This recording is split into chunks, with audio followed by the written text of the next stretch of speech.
Good evening. Before we begin the regular City Council meeting open session, I would like to remind members of the audience that anyone wishing to speak during public comment must obtain a number card from the city clerk. If you did not obtain a number and wish to speak, please proceed to the back of the room and city staff will issue you a number card. Lining up during public comment will not be permitted, and each speaker should remain in their seat until their number is called. The time clock will begin when you begin your comments. A language interpreter is available in person for members of the public requiring language interpretation. In order to ensure that non-English speakers receive the same opportunity to directly address the City Council, the City of Downey will continue to follow Government Code Section 54954.3B2 and provide non-English speakers double the allotted time to make their public comment utilizing an interpreter. Please proceed to the back of the room to obtain an interpretation headset. Per the city's council meeting rules and for fire safety regulations, all persons shall remain seated unless addressing the council or entering or leaving the chambers. Standing in the aisles or along the walls is prohibited. There is overflow seating available in the lobby. And if there are no available seats in the chambers, please proceed to sit in the lobby. I will now call to order the regular City Council meeting open session. Time is now 6:34. City Clerk Duarte, will you please call the roll? Yes, Mayor. Councilmember Frometa? Present. Councilmember Ortiz? Present. Councilmember Trujillo? Here. Mayor Pro Tem Pemberton? Here. And Mayor Sosa. Present, thank you. And for the invocation, we had Father Sam Ward from St. Raymond Catholic Church scheduled. He's not here. Not here, Mayor. Do we have any fill-ins? Any volunteers? No? I see some man walking. Jeannie Wood, Your Honor. Jeannie Wood? Okay, Jeannie Wood. Let's hear for Jeannie Wood. Please stand. Everybody, please rise. Bow your heads. Dear Heavenly Father, please bless this great city of ours and our city staff and all our officials. It is a trying time in our country, our nation. Please guide them with all your heart. Keep us safe in these trying times. Out there and bless our military, all our officials, and just keep us safely on the ground. And please do not ever desert us, dear Lord, and keep us safe. I ask you this, through your name, our Lord, Jesus Christ. Amen. Thank you. Jeannie Wood is my Parks and Rec Commissioner in District 2. Thank you for stepping up like that. Now I'll call upon Boy Scout Troop 2 for the flag salute.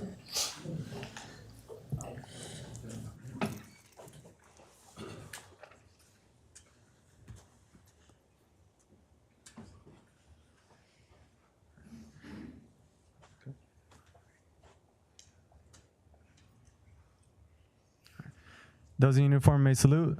All others, place your right hand over your heart. Ready, begin. I pledge allegiance to the flag of the United States of America and to the republic for which it stands, one nation, under God, indivisible, with liberty and justice for all. Thank you. Let's hear it for Boy Scout Troop 2.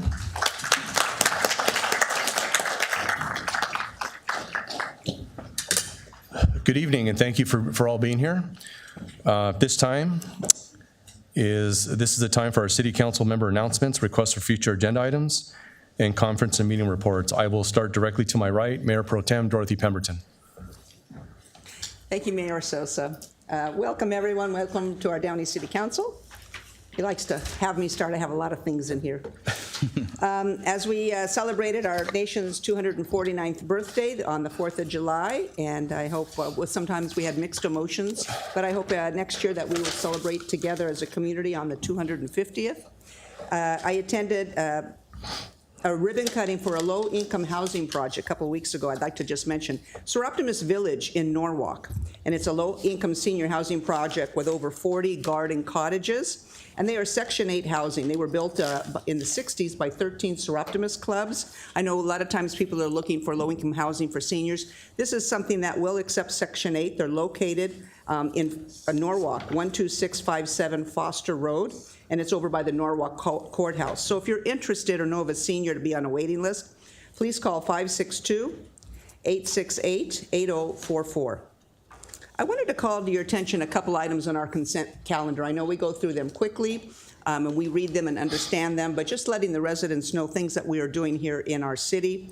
Item number 5 is to solicit bids for paving Area 6, which is the final area of paving. Where is that, you say?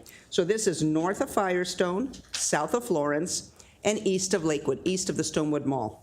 So some of the streets there are either in need of slurry seal or rehabilitation, and some ADA curbs as well. So this will conclude our city's 10-year work plan, and this is a $5 million project. Item number 6 is to approve a bid for parking lot improvements over at Wilderness and Treasure Island Park. We know they need it. Same thing with Barbara Riley Community Center, their parking lots, and a public parking lot by the main post office on Firestone. And work is to start on that in August, completed around October. Item 7 is for approving plans and soliciting bids on the Guatemala-Suva street signal to improve traffic flow. And this is from the due to the congestion on the Suva Bridge, the new condos that are being built. So the lights will be synchronized to allow for good flow for the lights there at Suva and Bluff. I know there's congestion on the bridge. A number of residents wanted to have a good flow through there. That should alleviate it. And then another item is number 13. This is approving the purchase of two triple combination pumper fire engines. And they are new engines. They provide almost 1,500 gallons per minute. Our 2 engines have over 24 years old and have exceeded their status, which is about 15 years old. You can correct me on anything here. And per the National Fire Protection Association. So these 2 will be, the 2 that we have currently still will be retained. Due to fire construction delays, there's a 48-month delay from order date to delivery. So we anticipate August of 2029 arrival to be put into station number 1 and number 2. Those are the ones there, a main station off of Imperial. And the funding for this is $2.4 million, and it's coming from Measure S. I'd like to thank our police and fire departments for keeping our city safe on the 4th with the excessive and unbelievable amount of illegal fireworks. They had cited a number of residents. And remember, we had voted to increase the first offense to $4,000. In so much that many contact me to have fireworks banned in Downey because of the dangers, the mess, the noise, and property. We also have to think of the many service clubs, sports groups, churches that benefit from this 3-day fundraiser. And then I hope that someday we could have a solution that works for everyone, which will support all the nonprofits financially. But I've also heard from police banning fireworks does not stop them. I inquired with a friend who lives in Bell Gardens. Bell Gardens has no fireworks at all, and she says it was one of the loudest. Another person who lives in Norwalk, they've banned fireworks. They said there's been no change. And we even have some staff that live in Corona that was still blasting. So as much as we think it will stop, it would not necessarily will stop. But I know it was excessive. So, but City Manager, I would like to follow up with payment for the citations for the illegal fireworks so that we are proceeding with capturing that amount and also to make sure that we have the fines for the ones of last year, and that that's something that we can do here in-house. Save the dates. I'll leave a few for some people up here, but concert in the park is tomorrow at Furman. It's 80s and 90s hits. I would also like to say Siaka on Friday, July 11th, has a pet food pantry. It's 8:30 to 10:30. Go down to Siaka. They have a first come, first serve in getting some food. And August 7th is at Discovery Sports Complex. We're hosting America's Freedom Tribute. It's a mobile replica of the Vietnam Wall to honor the 55,000 fallen men and women at the Vietnam, when we had the Vietnam Wall. So you'll see the advertisements and plan to be there then. I have just one follow-up. Well, City Manager, will we be having a report on our Homeless Solutions Program? I think some residents are asking how it's going. I think it's coming. That's correct. We actually were planning to do that here in the next, I think in September timeframe, yes. Okay, and I'll follow up with you. I'm working on a cat spay and neuter program for our Downey residents. We've talked about that. Okay, and that will conclude my comments. Thank you, Mayor Pro Tem Pemberton. Councilmember Trujillo? Thank you, Mr. Mayor. I also attended various events over the course of the last 2 weeks. Concerts in the park, please attend if you can. It's a great family activity that the city provides. Furman Park every Wednesday. You can come as early as 6 o'clock. Please support the Rose Float Association and purchase the hot dogs. I had a chance to meet with a Downey High graduate who's now writing. He wrote a pilot called The Mexican Beverly Hills, and he sold it to CBS. I was curious to meet him and see where they're going with this pilot. He really couldn't share a lot, but apparently it's still in development. So it is based on his life growing up in Downey. So let's see if that makes it to TV. I want to point out all the great improvements that have been made over the course of the last year in our 3 major streets, which are Woodruff. I don't know if you had a chance to see it. It's a completely different, it's a new street. So I really want to thank the city, particularly Public Works, for the great job they're doing in resurfacing some of these streets that needed attention. I've lived here for 35 years, and Woodruff needed it. Downey Avenue is almost done. Congratulations, it's looking great. I was out there this morning. They were doing slurry seal in the northern part above Florence. It's looking great. Look, we are going to get bike lanes. We know some of you don't like it. For everybody listening out there, I want to remind you that we accepted a grant years ago before we were on council that kind of locks us in. We have to implement this because we can't return the money.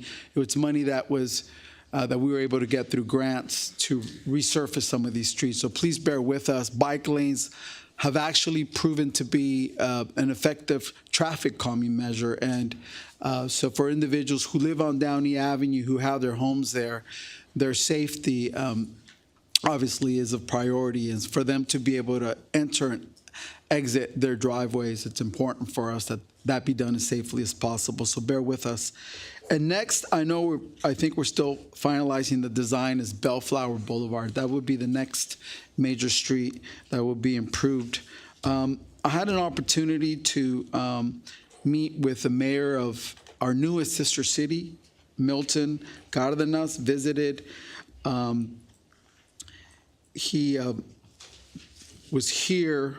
El Grullo, Jalisco, they have what's called a DEEF, and they're going to need support. So I want to thank Downey Sister Cities for coordinating with El Grullo to try to get them the support that they need. Congratulations, Downey. 0 fires after 4th of July. I tell you, as being an elected official, one of the things that we worry most is fires. And we always worry because I agree. I don't think we're ever going to be able to stop illegal fireworks. And by the way, Whittier's fine is $5,000 for their first offense, possession of fireworks. So bear with us. We know we're at $4,000, but it's supposed to be a deterrence. That's why we allow safe and sane fireworks, to give your family an opportunity to celebrate our country's independence, our birth, with fireworks. We know it's a tradition, but congratulations, 0 fires. National Night Out. Please join us in front of City Hall as our police department comes out, and it's a great time to get to know them better and have them be with community. And the Downey Pride Festival, LA Cara is putting that on for August 9th, so they've asked that we invite the community. It's a free event. And with that, Mr. Mayor, the only thing I wanted to ask for a future possible item was the discussion on the GPA, an invitation by the city of Lynwood. I would like to see if we could consider that at the next council meeting. I know that we were going to have you, Roger, speak with their city manager. Can I have a second for that? Second with that one. Okay. And that's all. Thank you, Mayor. Thank you, Councilman Trujillo. I'll move to my far left, Councilmember Ortiz. Good evening, everybody. How's everybody? Good? I'm going to keep my comments short today. I know Mario mentioned it, but I want to thank Matt and the team for a job well done on the Woodruff beautification project. A lot of residents are pretty happy for that amazing project, so I want to say thank you. I know some residents reached out about the median between Imperial and the 105. There's a storm sewer there, so unfortunately we weren't able to add any landscape in that area. But I do want to request for a future agenda item, if we can get some funding for an art piece. I know it looks a little empty right now, but I want to advocate for more art pieces in D1. So I hope this is a good start to add those art pieces. So I was hoping I could get a second for that. Okay, I'll second as well. I also had a meeting with AHUA, who wants to bring back an event called El Grito. I don't know if anybody has heard of that event, to Downey, on Sunday, September 14th. And they want to work with us for this event. So I brought it up in the Arts and Culture Subcommittee and gave me some recommendations, or I gave them some recommendations. But I do need a second to bring this forward to the next agenda item, so I was hoping I could get a second. Thank you. And lastly, I'm requesting a staff to bring back a study on commercial parking limitations and standards that we have, and see if this, the current standards that we have are hurting businesses. So I wanted to see if I can get a second for that study. Second. Thank you. With that, I conclude my comments for today. Thank you. Thank you, Councilmember Ortiz. Councilwoman Frometa? Thank you, Mayor. I'm going to keep my comments short as well. Good evening, everybody. Thank you for joining us, those of you that are here and those of you that are watching us via YouTube. I hope you also had a safe and happy 4th of July holiday. It was mentioned about the illegal fireworks. It was reported there were 18 illegal citations for the illegal discharge of fireworks throughout our city, and these were also confiscated. I too wanted to follow up, and I don't know if you got a second, Mayor Pro Tem, but I do want to follow up on how we go about collecting those monies. Second. We've had a successful Concerts in the Park series. Tomorrow is week number 3. Please join us. It is a great opportunity to interact with one another. And August 6th will be the last concert in the park. So after tomorrow, we have 4 more. Join us, Furman Park. People start setting up about 6:30. And there's an opportunity to buy food from the Downey Rose Float Association. We also, I had the opportunity to attend FatherCon, and this was on June 28th. And this was an annual event. It was held here at our Downey Library, and with the efforts and the focus on fighting human trafficking. This event was a little different.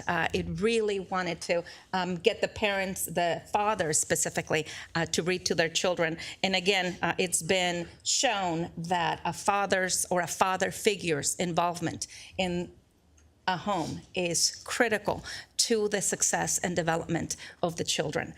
It diminishes risky behavior, whether drugs, alcohol, teen pregnancy, and certainly, as we have talked about in this council chambers before, the increase of social media and social media bullying, harassment for our teenagers, as well as predatory activities from human traffickers. It is important for our communities to be aware and engaged. And so I wanted to bring and plug in a big shout out to FatherCon for continuing to bring that awareness. As we continue past 4th of July, and we know that this year, again, we had reports from all over the city that there were fireworks days before, the day of, and I know post 4th of July we still hear them. I want to bring to your attention that Municipal Code 3505 also applies to the discharge of safe and sane fireworks, and that is we cannot discharge these in our public right-of-ways, in our streets, sidewalks, and our parks. I also want to remind our community that we have invested $30+ million in the repaving of streets. In fact, my council colleagues here just talked about the beautification projects with Woodruff and other main arterial streets. in my district, as we look at the agenda for tonight, there's going to be that last bit of rehabilitation for streets. So I do want our community to be aware that when we discharge even those safe and sane fireworks on our streets, that we are causing damage to those brand new streets throughout our city. So let's be more mindful and conscientious of that. I would like to ask staff, I know there was a press release or more information to the community as to how to go about discharging those. Again, the municipal code means you cannot discharge these on the public right away. But if we can continue with that campaign, that would be very helpful. And if you can add to that campaign, I know some people, residents, even to today, they're shooting some fireworks. So if you can continue doing that as of now, I would also second that motion. Thank you, thank you. I want to remind our community about the pilot program is a home and business security rebate program that began July 1. It is up to $250 for residents and $1,500 for businesses. And for eligibility, obviously you have to be a Downey resident. For eligibility, you may call 562-904-7284. Also, just a reminder for our Downey residents regarding our Downey app. The Downey app has been revitalized, or it's now has the ability to some residents had indicated when uploading photos or when reporting either graffiti or certain areas that needed attention, there was a glitch with the app. So now that app is fully functional. Please make sure you download it on your phone, and so that you can report whether it's lights that are out or specific issues to your neighborhood. You can report them via that app. Couple of things for staff. I have been, as we drive around our city, and I know it's summertime, people move or people do a lot of summer cleaning, and we have the bulky item pickup number. And I'm gonna say it out, so those of you that are watching us, is 562-259-1239. You have to request a bulky item pickup the week before the next trash pickup in your area. But I would like to ask staff, as we drive around our city, we are seeing streets lined up with all kinds of furniture items, mattresses. And I know we're doing everything we can, but I would like to, we had a discussion about apartment buildings, and many of them are not eligible for these free bulky item pickup because they're not single residential homes. So we need to figure out, once again, how to go about helping the community and looking at the apartment complexes, because the way I see it is a lot of these items are coming from those apartment complexes. If I can get a second on that? I'll second that. Thank you. That will conclude my comments, Mayor. Thank you. Thank you, Councilwoman Fermetta. Good evening, everyone. Thank you for all being here. Thank you for participating in this civic process. I do have a couple of notes that I'd like to share. 3 weeks ago, I did attend the 93rd U.S. Conference of Mayors in Tampa, Florida. And some of the sessions that I attended on behalf of the city of Downey are infrastructure concepts for municipalities, housing shortages. We're not the only ones dealing with that here in Southern California. Support for small businesses, especially during this challenging time. Public safety concepts, homelessness, which continues to be a hot topic, especially here in Southern California. Workforce development, and also topics regarding ICE raids and resources, and how small and big cities are providing resources with those activities. Also today, I attended the Coffee with a Cop. That's always a great way for residents to interact with our police officers and some of our elected officials. It's a pretty good setup. And I got to say, our Downey PD officers made a decent cup of coffee today. That was pretty good. I have a staff request. I'd like a stop sign survey on the intersection of Samline and Springer. Say it again. Sameline and Springer. Can I get a second? Second. Thank you. And that concludes my comments. City Manager Roger Bradley. Thanks, Mayor. Just a couple of follow-up comments real quick. We do have a third-party contractor which helps us do the collection of fireworks citations, so happy to provide some more information on that process and how that works. I think the request for the JPA item, which is the a joint powers agency designed to, as I understand it, monitor actions by ICE. We have that information from the city of Linwood, and we'll continue to monitor that and bring that forward. If I may, it was more broad. It was, I think they wanted to deal with federal issues or federal agencies, just be prepared as a region. It wasn't just that one issue. Gotcha, you're it was correct. also to do things like bring resources as a region from the feds. So it was more Okay. broad. Gotcha. All right. We do have some information from Linwood, and we'll bring that forward, yes. Thank you. Funding for art pieces from Woodruff, Mexican Independence event. Let's see, study of commercial parking standards, got that. Continue the campaign on the fireworks after the 4th, got it. The other question about the apartment complexes, largely that's an enforcement action that we do with the apartment complex to make sure that they understand that they're not allowed to leave items in the right of way, but we are continuing to work on that, and we'll provide some more information on that. I'm happy to do that, and then got the item for the stop sign at Sameline and Springer. I think that's all from staff. Thank you, Mayor. No summer break from us.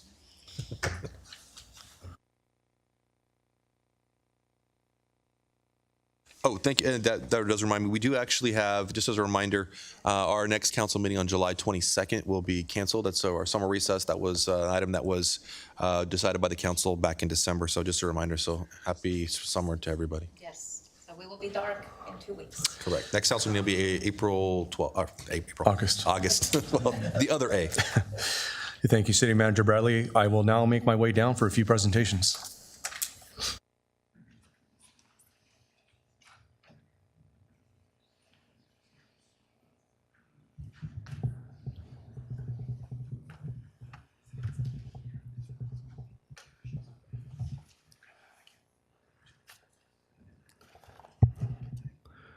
Good evening. We have a few special presentations tonight. First one is the Mayor's Outstanding Citizen Award.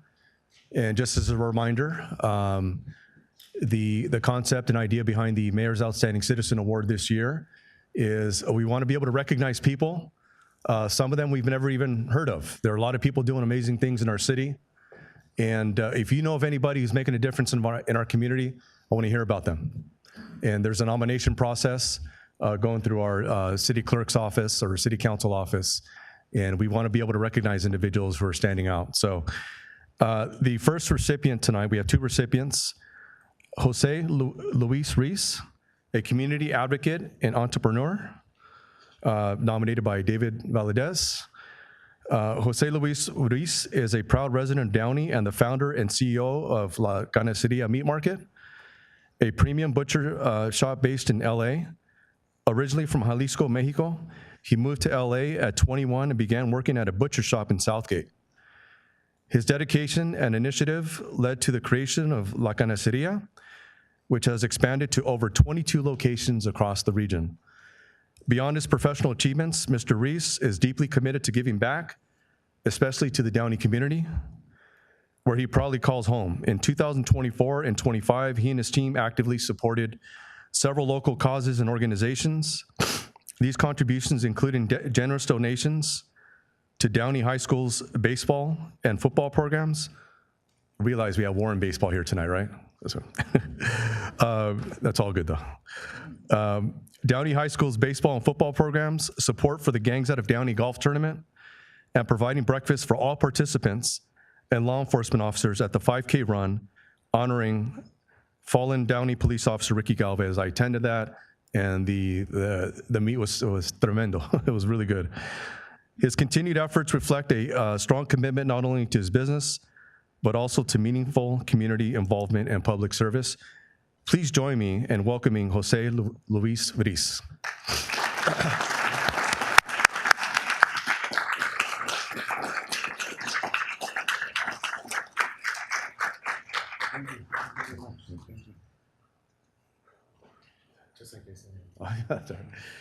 I present you, Jose, with this pin and also this Mayor's Outstanding Citizen Award in recognition of your dedication as a proud Downey resident and your commitment to business growth and community support. Your active involvement with local causes reflect your passion for community service, exemplifying the principle of giving to others. Your continued efforts to strengthen and uplift the Downey community have made a lasting impact on the lives of many. Given this day, this 8th day of July 2025, congratulations, Jose Luis. Thank you. ¿Ya? Okay. Voy a hablar en español, no soy muy bueno para hablar, en inglés menos.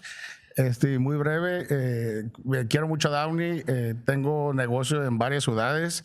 Downey es mi ciudad favorita, vivo en Downey aparte, toda mi familia vive en Downey y tengo varios proyectos en Downey, así que es un honor para mí recibir este premio aquí en esta ciudad. Gracias.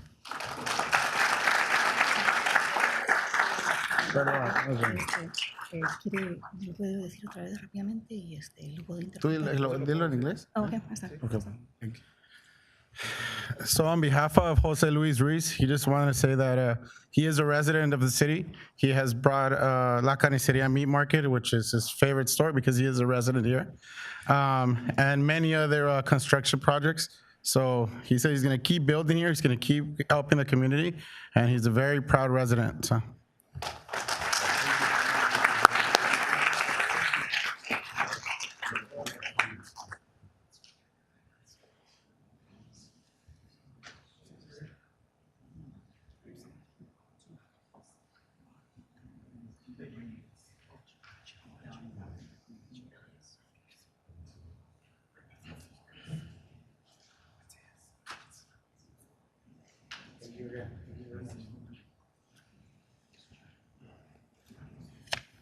All right, cheer one more time, please, for Jose Luis Ruiz.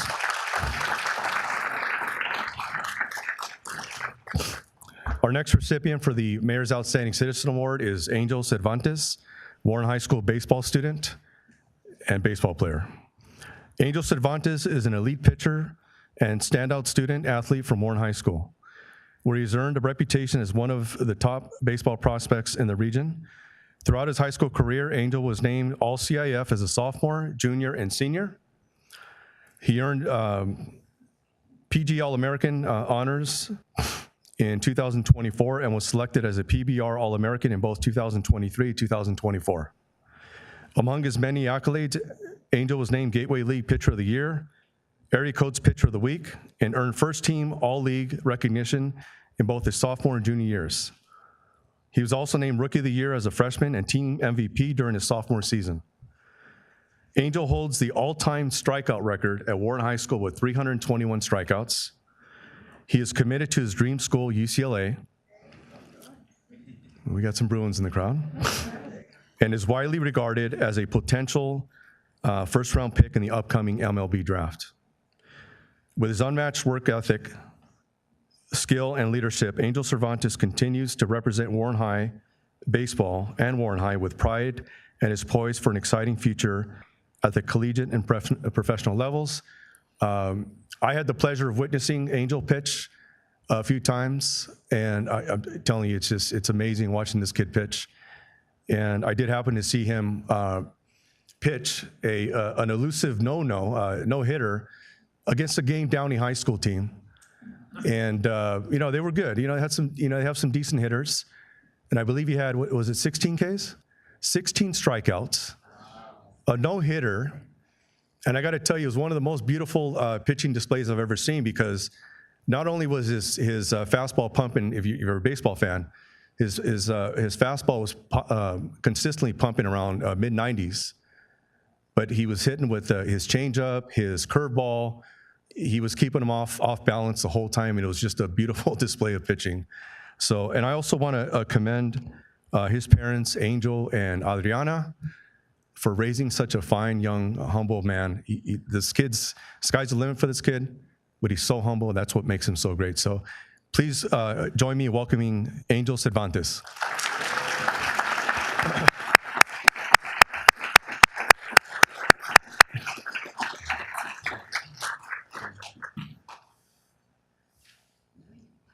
I present this pin to you. And Angel, in recognition of your outstanding achievements as a student athlete at Warren High School, go Bears, your dedication, talent, and leadership on and off the field have earned you numerous accolades, including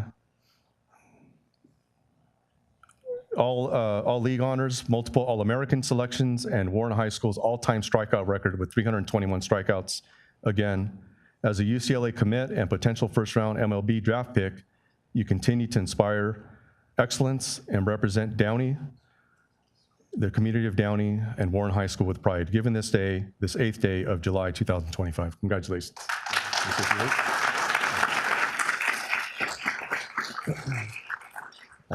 I just want to say thank you to my family and my teammates, obviously, and my coaches, and to the city of Downey, and obviously the mayor. Wouldn't have done it without you guys, and go Bears.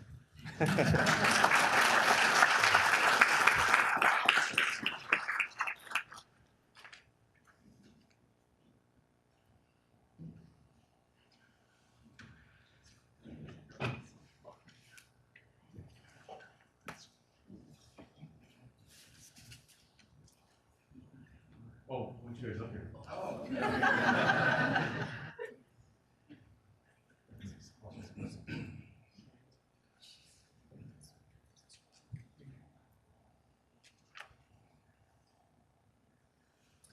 One more picture, coach and teammates, come up real quick.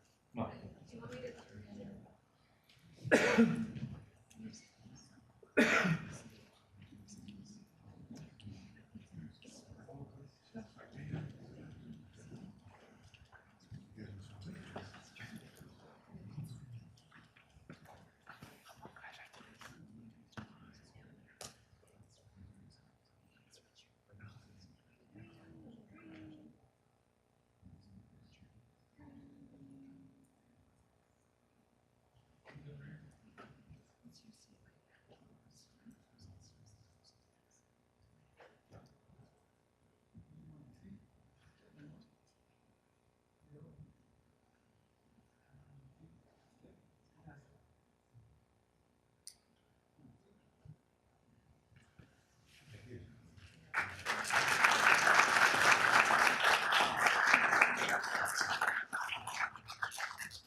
Okay, we have two more presentations. Next one is for Disability Pride Month proclamation. Disability Pride Month celebrates the strength, resilience, and identities of people with disabilities. It recognizes that disability is a natural and beautiful part of human diversity and encourages visibility, inclusion, and acceptance. The Americans with Disabilities Act, passed 32 years ago, was a landmark step towards equality, dignity, and opportunity for over 60 million Americans. For many, the ADA is more than a law. It is a vital tool for independence, economic participation, and protection from discrimination. While progress has been made, there's still important work to be done to ensure equitable access and presentation for the disability community.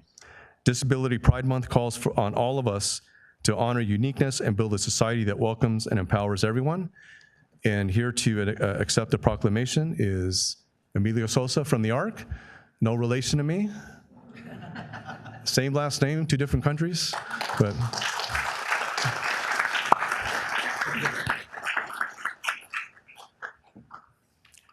Emilio, thank you for accepting this. Whereas the passing of Americans with Disabilities Act 32 years ago moved our nation closer to fulfilling its foundational promise of liberty, justice, dignity, and equality for all. And whereas for more than 60 million disabled Americans, the ADA is much more than a law. It provides a vital source of opportunity and self-sufficiency and allows for increased economic participation and serves as a powerful shield against discrimination. So I, Hector Sosa, Mayor of the City of Downey, do hereby declare July is Disability Pride Month and encourage residents to come together and join in accepting and honoring each person's uniqueness and seeing it as a natural and beautiful part of human diversity. I present this to you. Thank you. Thank you. I'd like to thank Mayor Sosa and his fellow council members. Advocacy for individuals with disability is very important in today's society, especially in these trying times. A lot of their services and access to resources is at jeopardy. And so, one of the things that we like to do at the ARC is advocate and fight for the rights of individuals with disabilities. The city has always been a partner with us in doing that. And next year, we will be celebrating our 70th anniversary here in the city of Downey. We'll be inviting the community and the support of the city to help us celebrate our achievements. Thank you.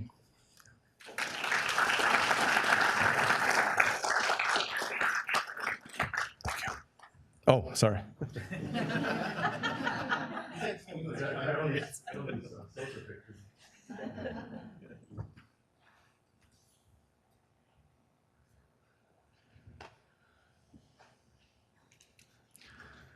Okay, last presentation of the evening, Parks Make Life Better Proclamation. The City of Downey recognizes the vital role that Parks and Recreation plays in promoting health and wellness, fostering social equity, supporting economic vitality, and strengthening community identity.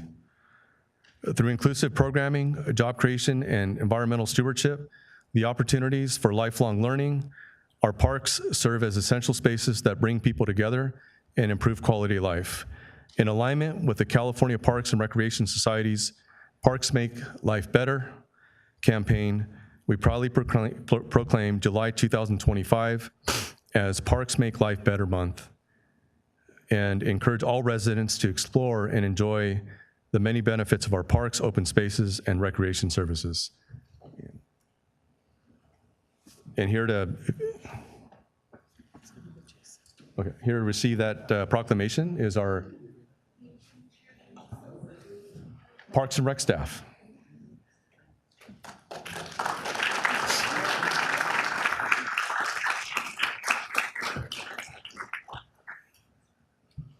Here I have Jason Chacon, our Director of Parks and Rec, and his staff.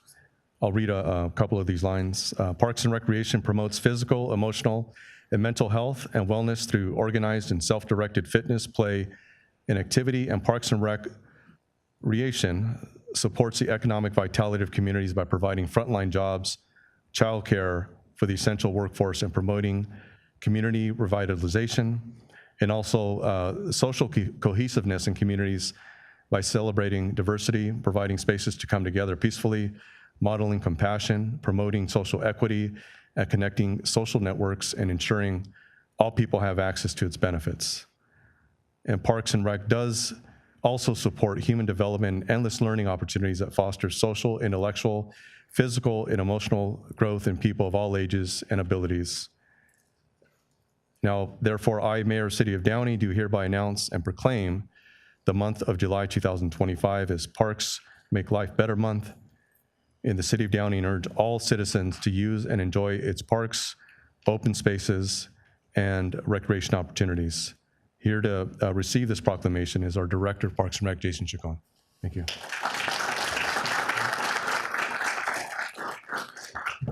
Thank you, Mayor and members of the City Council. Proclamations are great and we love it.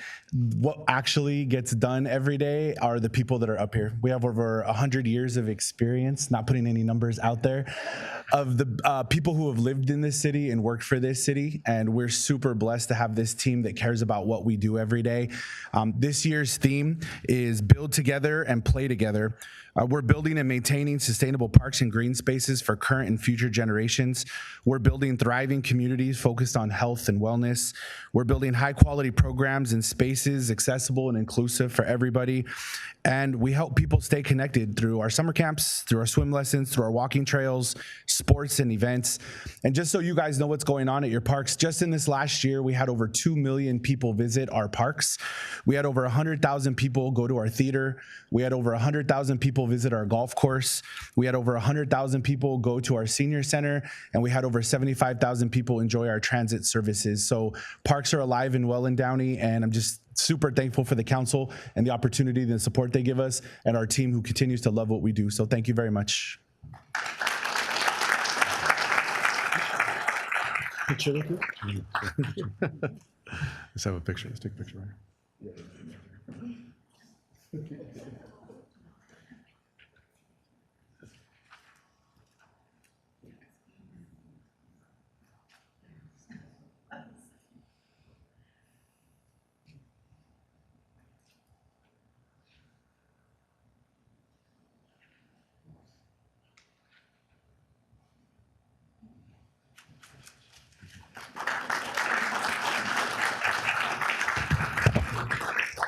Okay, that concludes our presentations. Thank you.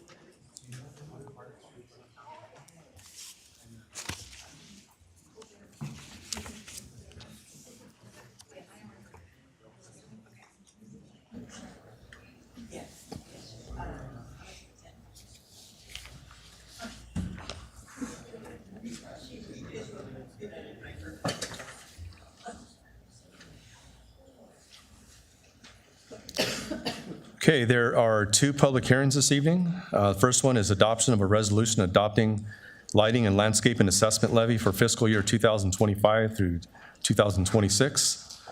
That City Council, one, conduct a public hearing concerning the confirmation and levy of assessments for Assessment District 121 for fiscal year 25 through 26. And two, adopt resolution number 25-8309, confirming the diagram and assessment and ordering the levy and collection of assessments for the City of Downey, Lighting and Landscape and Assessment District 121 for fiscal year 2025 through 26, pursuant to the provisions of Part 2 of Division 15 of the California Streets and Highways Code. The hour, however, to arrive, the public hearing is now open. The time is now 7:19. City Clerk Duarte, do you have proof of publication? I do, Mayor. Can I have a motion and second to receive and file the publication? So moved. Second. Please vote.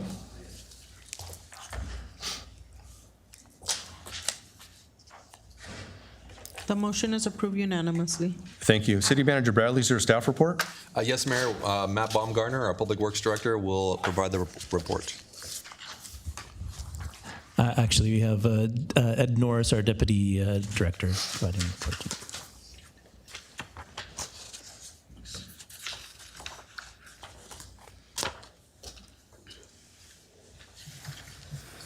Good evening, Mayor Sosa, council members, City Manager Bradley, and staff.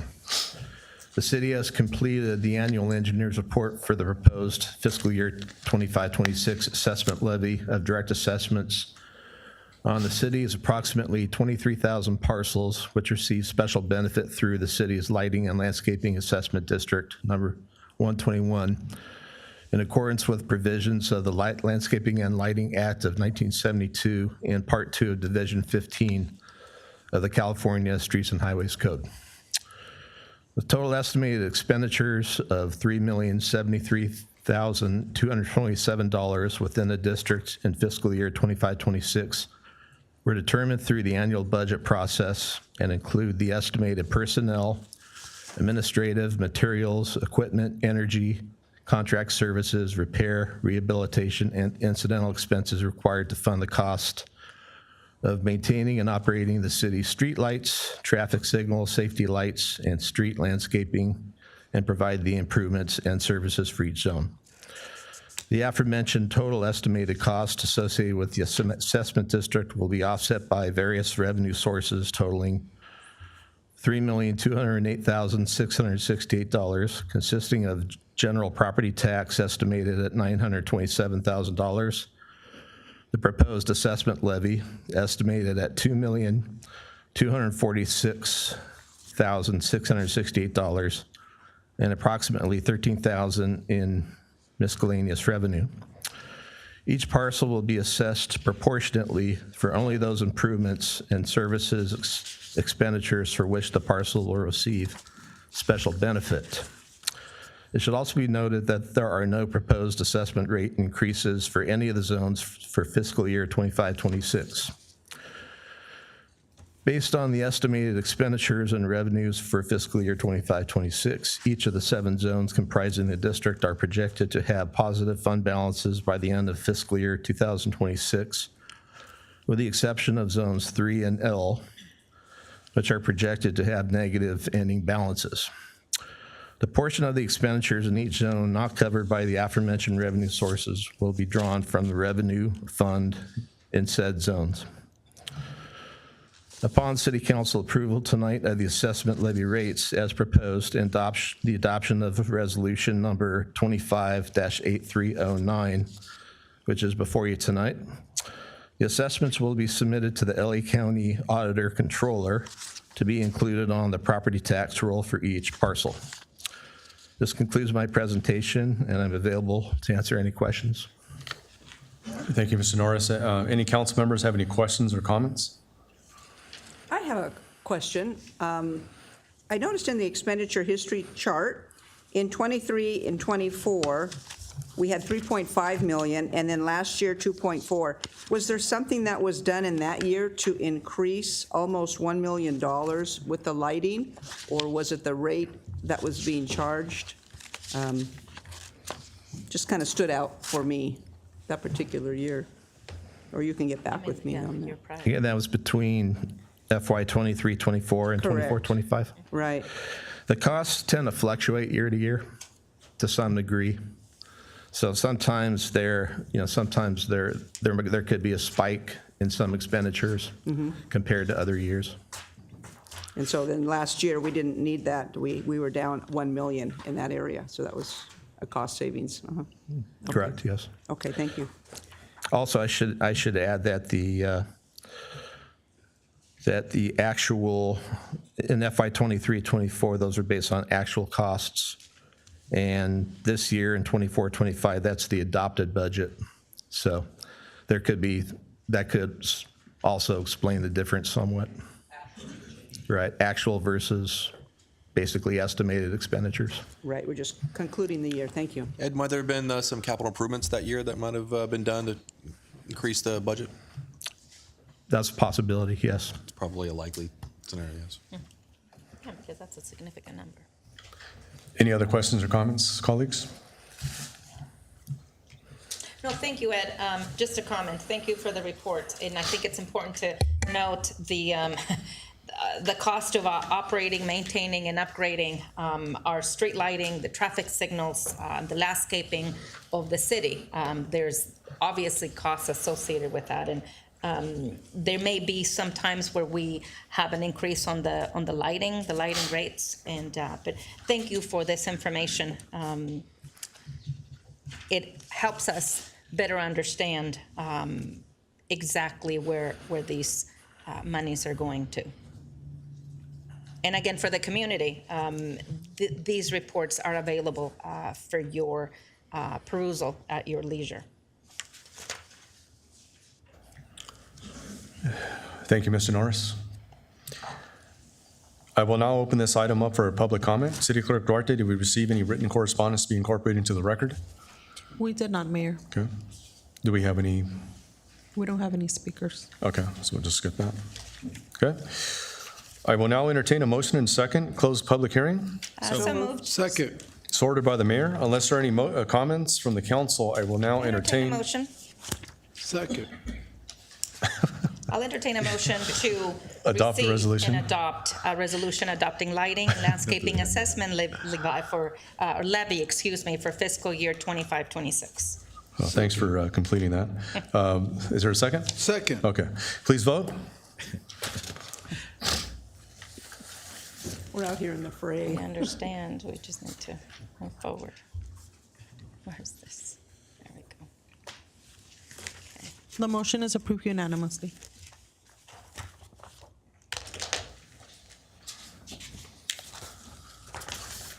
Okay, we'll move on to public hearing item number 2, consideration of an uncodified urgency ordinance extending a moratorium on single-price overstock discount stores within city limits for an additional 10 months, 15 days. To the City Council adopt ordinance number 25-1529, an uncodified urgency ordinance extending a moratorium on the approval, commencement, establishment, and relocation or expansion of single-price overstock discount stores within city limits for an additional 10 months, 15 days pursuant to Government Code Section 65858. The hour having arrived, the public hearing is now open. The time is now 7:27. City Clerk Duarte, do we have proof of publication? We do, Mayor. Thank you. Can I have a motion and second to receive and file the publication? So moved. Second. Please vote.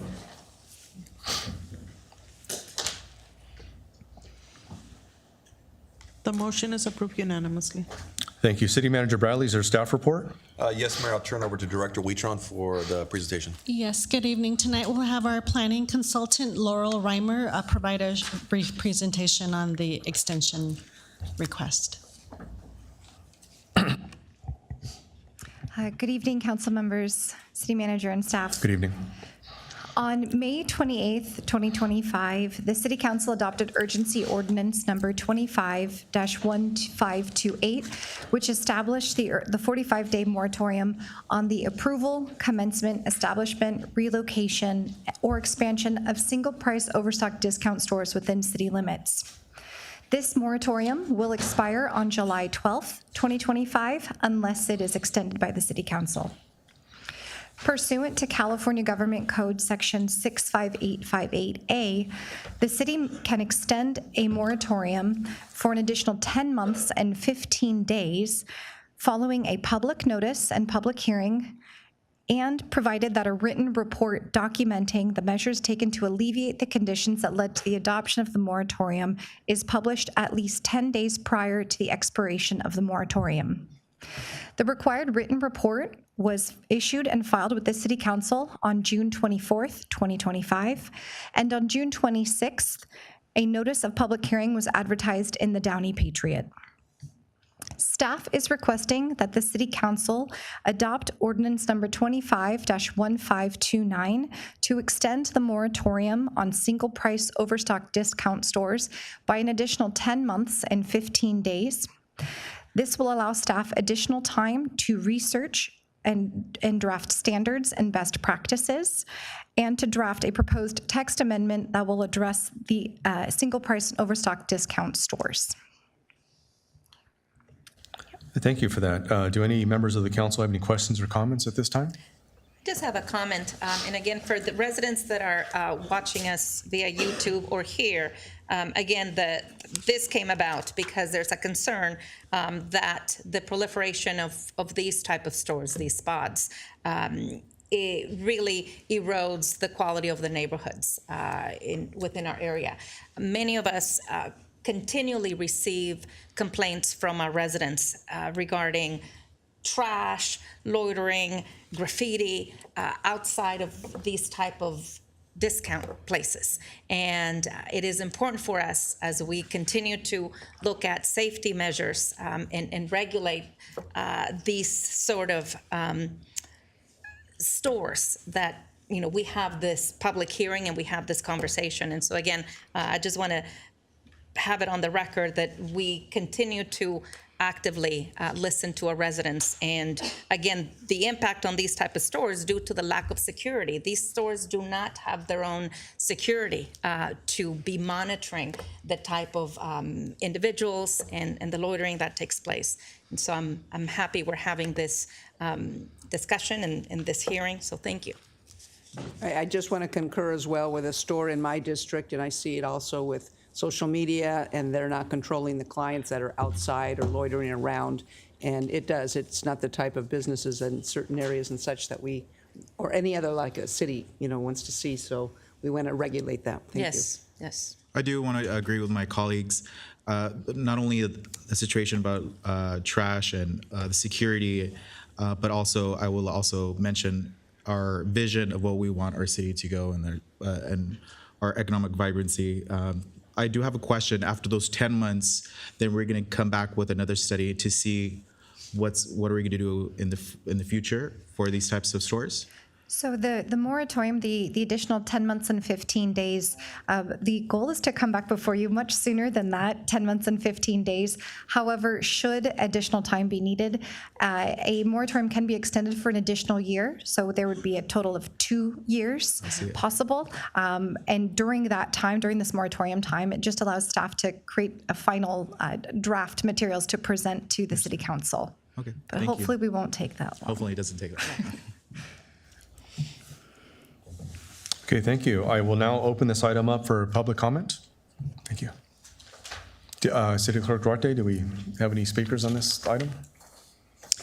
Or do we have any written correspondence, sorry, to be incorporated into the record? We don't have any written public comment, Mayor, but we do have 2 speakers. Thank you. Members of the audience wishing to address the city council regarding the public hearing item may come up. When your number is called, I will be calling purple number cards for this item. I remind speakers you have 3 minutes to address the city council, and your comments must be regarding the public hearing item only. Speaker number 1, please come forward.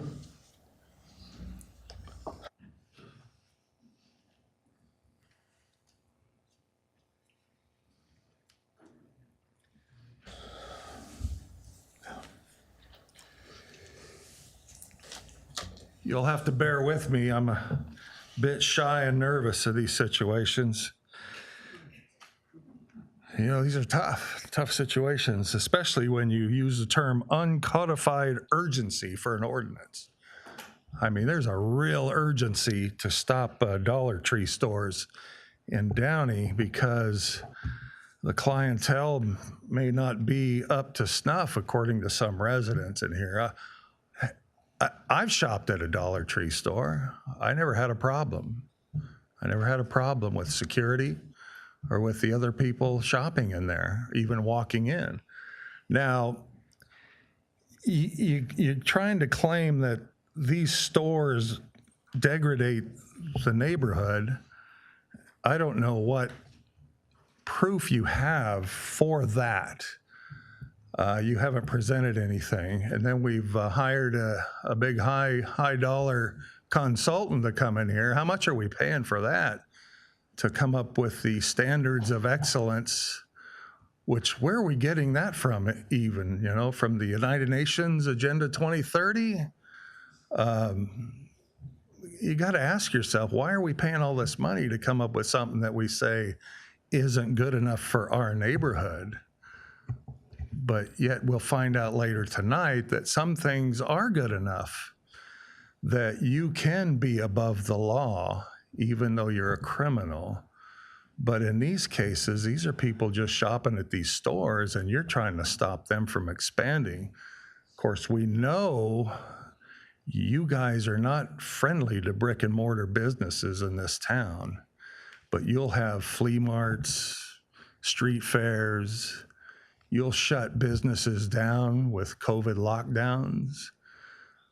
You have no problem doing that. And then you'll present yourself as a solution to the problem and a savior and say, you can come rent some space over here from us and sell something else under a tent. But you won't defend them in their brick and mortar buildings. That is shameful at best, very shameful. I don't see what the urgency is. I don't think we need to be spending money on consultants. It's a waste of city money. Let the market work itself out. There's no reason for you to get involved. We need less government, less of you involved in any of these things. And how dare you slander people who maybe want to shop in those places, maybe like Walmart. Maybe Walmart's not good enough for you, but some people like it and they want the freedom to choose. Let them choose. They don't need you choosing for them.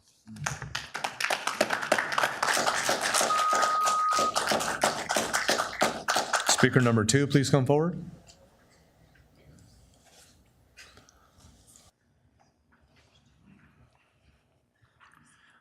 Good evening, Mayor. I wasn't originally going to comment on this, but I figured, so I don't have anything prepared.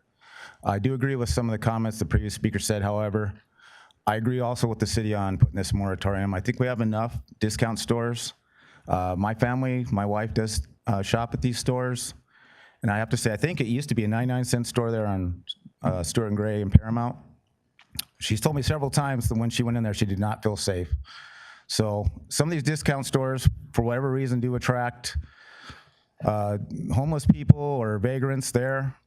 So I do think the city is taking a good step here by approving this moratorium, and maybe I support even an extension if you guys go with that. So thank you. Thank you. I will now entertain a motion and second to close public hearing. So moved. Second. Sorted by the mayor.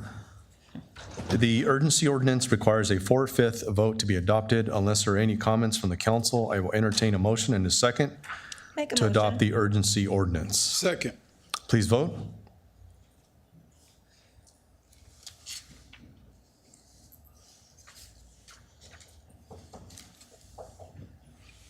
The motion is approved unanimously. Thank you. Now is the time for public comment regarding agenda, consent calendar, and items not listed on the agenda under the City Council's jurisdiction.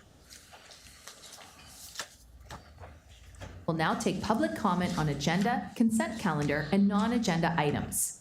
If you did not receive a number card and wish to speak, please proceed to the back of the room to be issued a number card by city staff. We will be calling blue number cards for the public comment period. Before we begin the public comment period, we would like to remind members of the audience that the city's meeting rules contained in the Downey Municipal Code prohibit any conduct that disrupts, disturbs, or interferes with the orderly conduct of the meeting. Copies of the meeting rules are located in the back of the chambers. Members of the audience and speakers who violate these rules and cause a disruption will receive one warning and then may be removed from the meeting. Violations of the rules of decorum for council meetings may also result in an administrative fine under the municipal code or citation for a misdemeanor under Penal Code Section 403. The City Council acknowledges the right of the public to address issues that are within the city's jurisdiction and invites the public to do so during the City Council meeting. However, this right must be balanced with the need of the City Council to conduct the public business in a fair and efficient manner, free from disruption or disturbance. We expect that everyone who participates in today's meeting, from the members of the council here on the dais, to staff, to the members of the public in attendance, do so with respect and dignity. Please refrain from using profanity, name-calling, or behaving in a way that disrupts this meeting. This includes yelling, whistling, booing, screaming, and any other outburst that disrupts or disturbs the meeting. Any conduct that interferes with or disrupts persons who are addressing the City Council. Any conduct that interferes with or disrupts council members while they are speaking. Any other conduct that disrupts, disturbs, or interferes with the orderly conduct of the meeting. And attacks of a personal nature on city staff or city council members that have no connection to agenda items or non-agenda items. We remind speakers that your comments must be addressed to the mayor and not to any other council member, city staff, or the audience.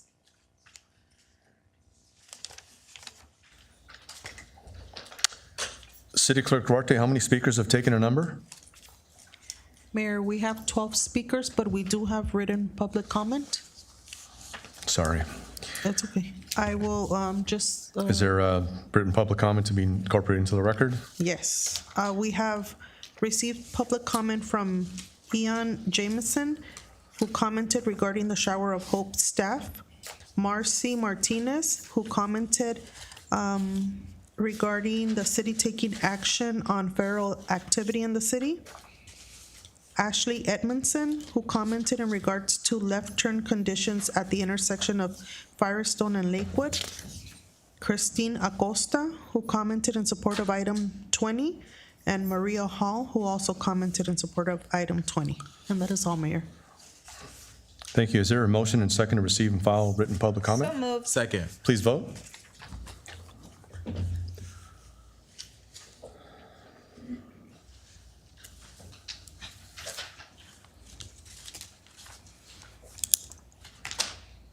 The motion is approved unanimously. Thank you. If I could just ask the staff respond to, was it Ms. Martinez regarding the intersection? If perhaps staff could respond to her, Mr. City Manager. Sorry. That's Ashley Edmondson. It's actually Edmondson. Okay, if somebody could Ashley. respond to Ms. Edmondson about her concerns, please. Thank you. That's what I liked. Perfect. Which one is it? Oh, Actually, I'm sorry.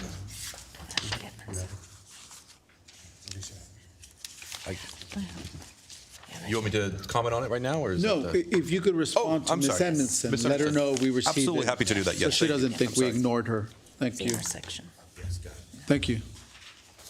City Clerk Duarte, how many speakers have taken a number? we have 12, Mayor. 12 speakers. Based on the number of speakers, each speaker will have 3 minutes to address the City Council. I remind all speakers that you must remain seated until your number is called. Speaker number 1, please come forward.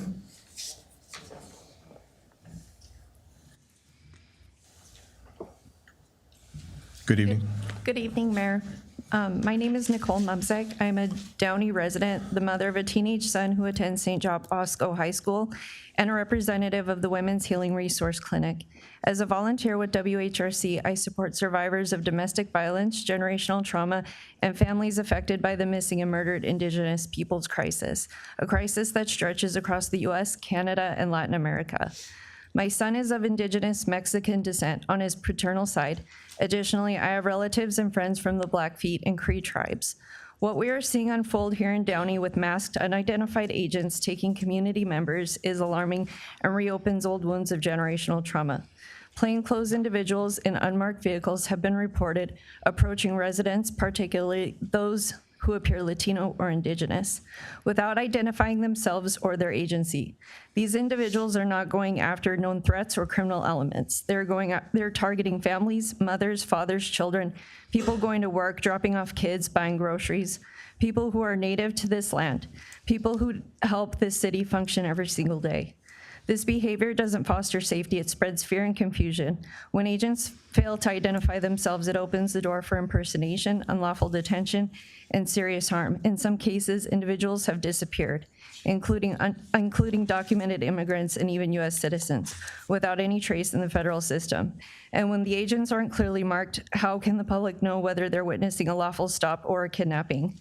This is especially dangerous for Indigenous and Latino populations. According to the Sovereign Bodies Institute, more than 5,700 cases of missing Indigenous women were reported in a single year across the US, yet fewer than 2% were entered into the DOJ's database. In California, Indigenous women face some of the highest rates of murder and disappearance, and the majority of these cases remained unsolved or misclassified. Nationally, over 60% of trafficking victims are Black or Latina, and in Los Angeles County, trafficking cases involving underage girls of color continues to rise. Through my advocacy work, I've seen the damage this causes firsthand. These raids re-traumatize communities already carrying the burden of colonization, systemic racism, and violence. They tell our children explicitly and implicitly that their roots make them suspect.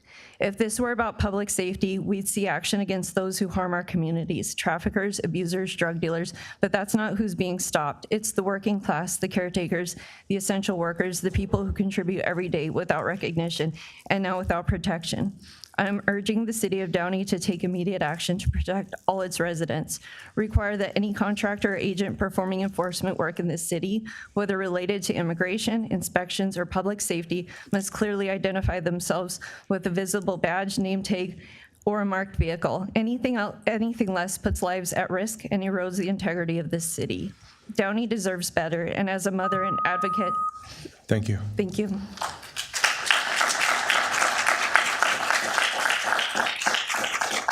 Speaker number 2, please come forward.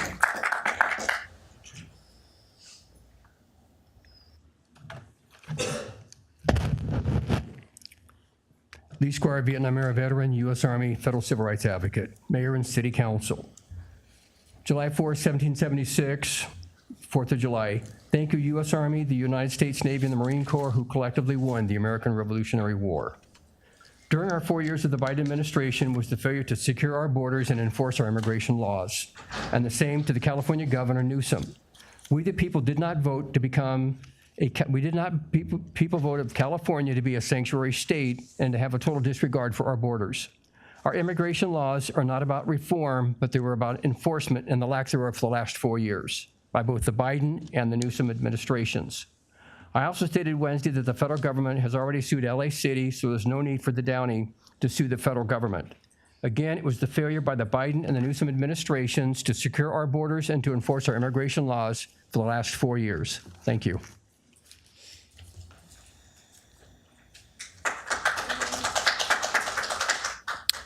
Speaker number 3, please come forward.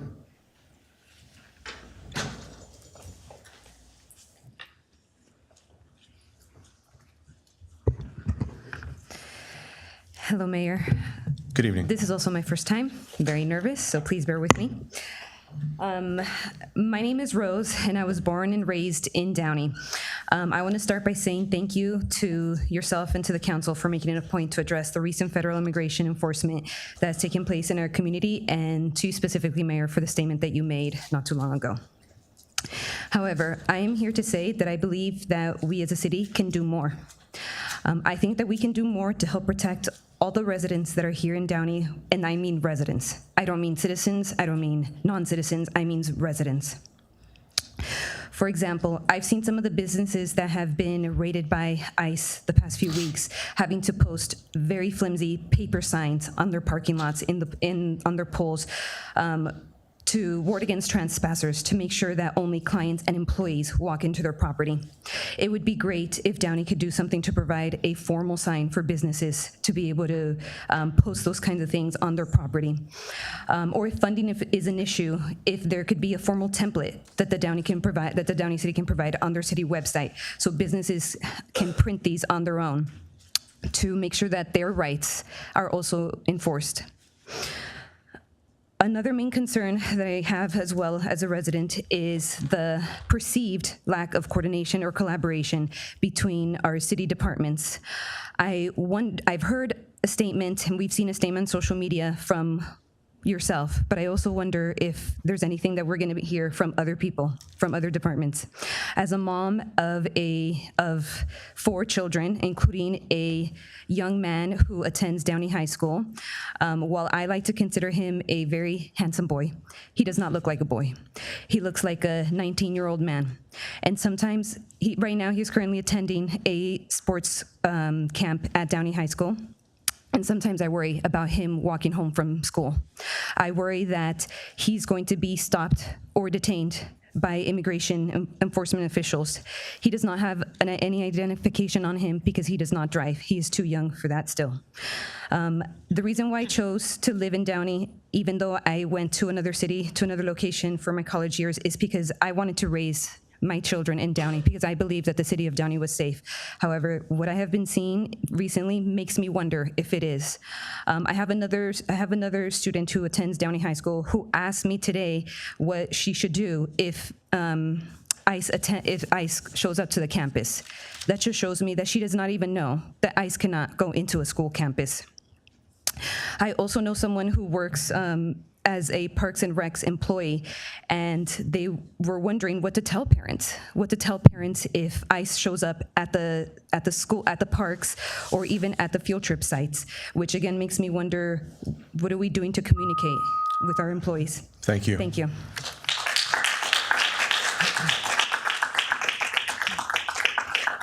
Speaker number 4, please come forward. Good evening. Good evening, Mayor, council members. Thank you for this. My name is Carla Salazar. I'm a proud homeowner in Downey over 20 years. I raised my only son here in Downey from St. Raymond's to Downey High, and now he's in high school. First and foremost, I want to commend you for opening this dialogue, and I want us to focus on the humanity, the compassion. I'm raised Christian, and I'm appalled of the violence that we're seeing with what's happening and the fear that a lot of our children are facing. I myself am nervous about going to a business and then being witness of what's going on. Part of me will freeze, part of me will cry, I don't know, but what I want to center our actions, and I plead to all of you, let's look at this from a lens of compassion. It hurts my heart when I hear folks, oh, they're criminals, they came illegally to this country, they have no rights. They're humans, first and foremost, and one of the great pillars of this country that my family adopted as political refugees that we are, and that we were welcome into this nation, and I've embraced and I worked very hard to give back and pay it forward, is the fact that we are open to providing opportunities and be able to allow that space for folks to be treated with kindness, love, respect. And I never want to think that Downey will not embrace our values that we have in terms of ethics, morality. Do not close our doors to those in need. And let's keep that center, compassion, kindness. Let's find a way that we could support our businesses, that we could support all our residents, and focus on kindness. Thank you so much. Thank you. Speaker number 5, please come forward.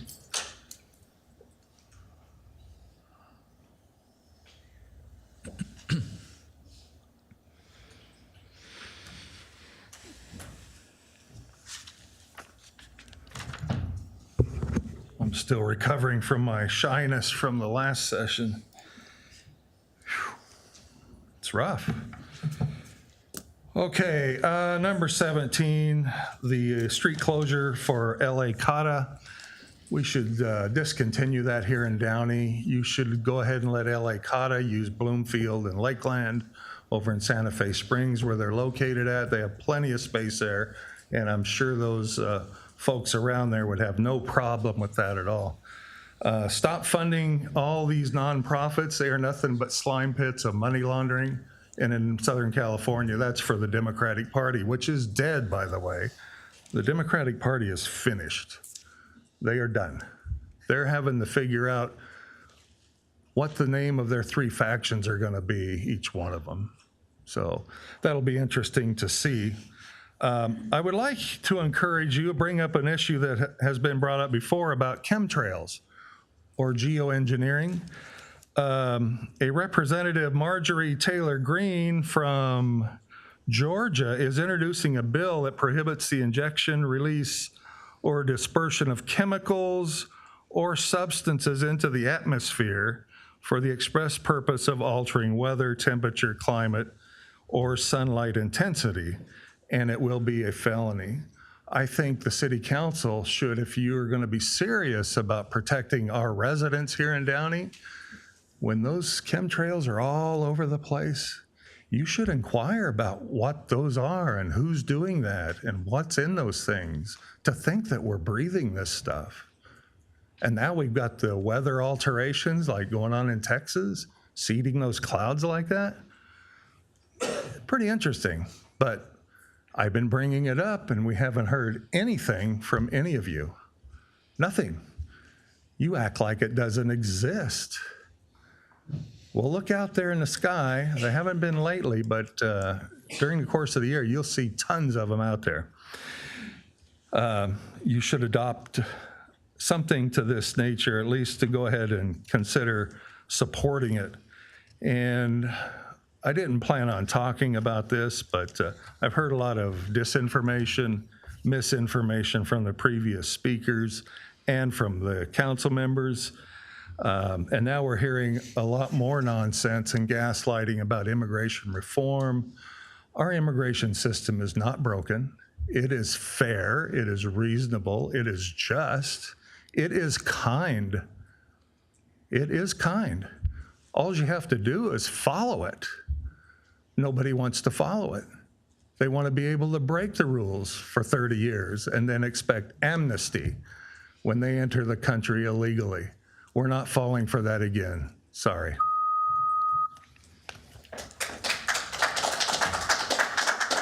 Speaker number 6, please come forward.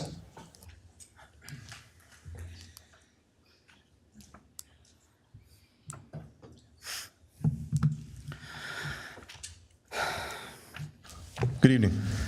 Evening. I'd like to start out by saying what a beautiful start it was today. All these people receiving these honors, doing tremendous things in the city, one of them being a potential prospect in the sports world. It's fantastic. It's a great thing to see. I'm almost willing to bet, though, that the thing that everyone who received, at least the majority of them who received those honors earlier today, I'm almost willing to bet that they're either children of immigrants or immigrants themselves who had an opportunity to do something great with their lives and provide with the community. I'd like to quote someone from the Border Patrol who made a quote to Fox News. "I don't work for Karen Bass. Better get used to us now, because this is going to be very normal soon. We will go anywhere, anytime we want in Los Angeles." That's a threat. That is a direct threat to all communities. That is a terrifying thing to hear somebody say, a federal official say publicly to people. Insane. Especially when you consider the budget that ICE just got on the 4th of July, of all days. $160 billion total to their budget. At least $45 billion of that going to detention centers. $30 billion going to hiring and training people, which pretty sure we can all agree they're not going to actually train anybody. They're just going to contract people. That's where that money's going to actually go. Insane. All of that to say that still, you guys haven't really done much to quell any fears.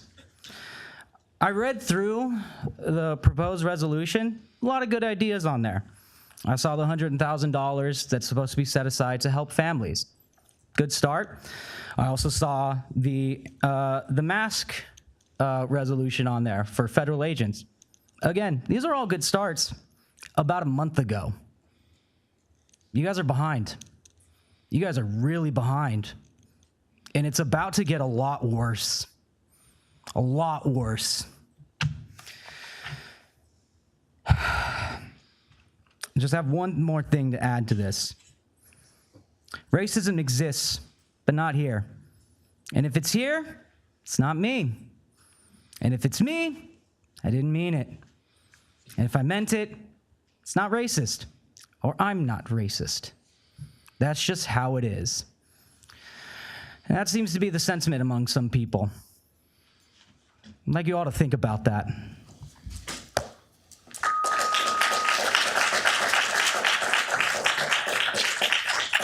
Speaker number 7, please come forward.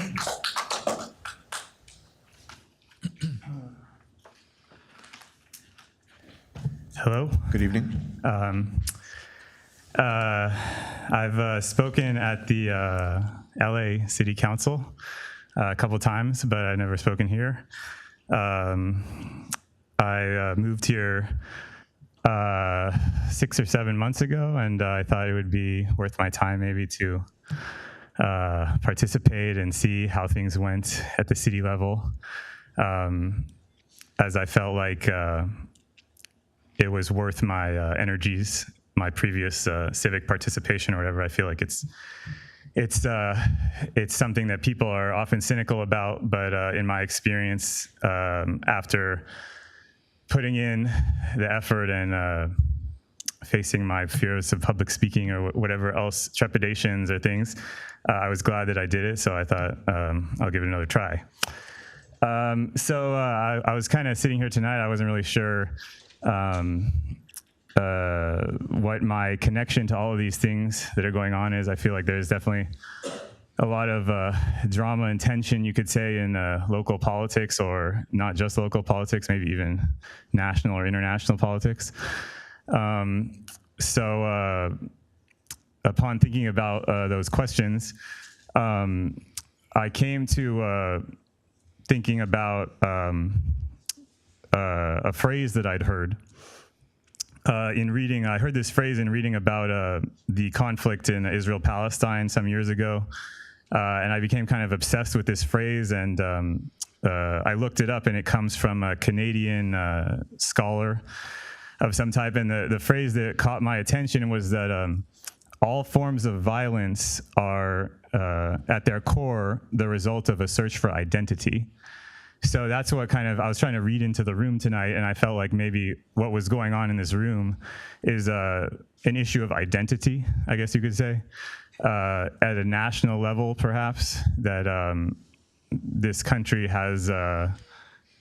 is going through some kind of a transition or changing in some way that is creating a tension. And that perhaps you could say we lack a sense of who we are, or there's some questions as to who we are that are causing whatever the problems or the pain. I mean, I do see that there is pain among not just the people that are threatened by ICE, but also the rest of the people who are have papers or whatever, as you might say. So I thought all I could really offer from my point of view was to say that I feel like if you're trying to, as a city council or the mayor, I appreciate you, to deal with the issues, maybe you would be best suited in looking to try and figure out what is the identity of Downey, I guess you could say, or the country. Thank you.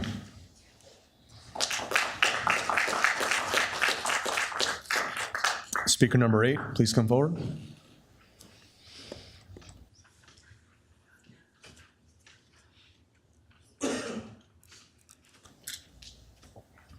Good evening.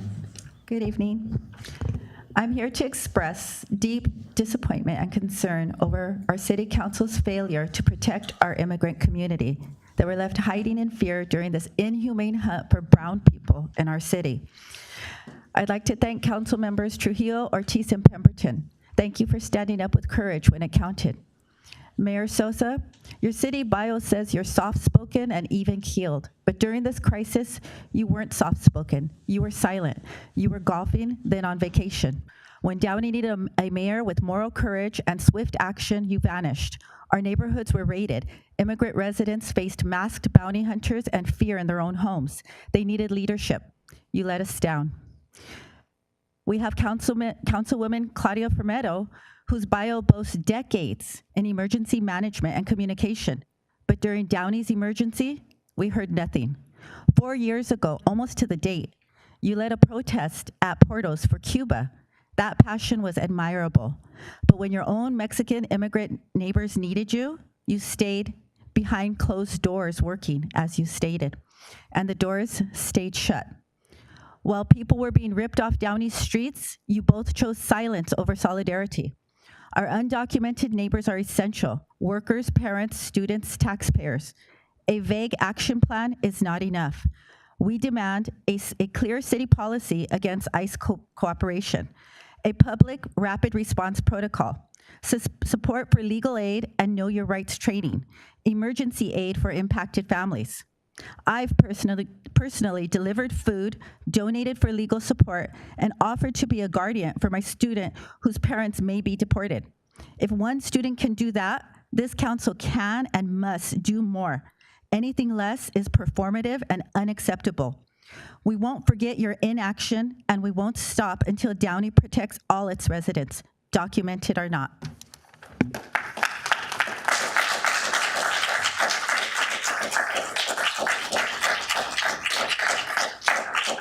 Speaker number 9, please come forward.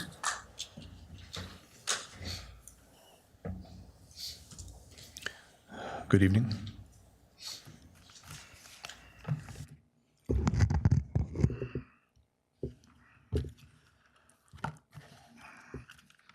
Good evening, Mayor.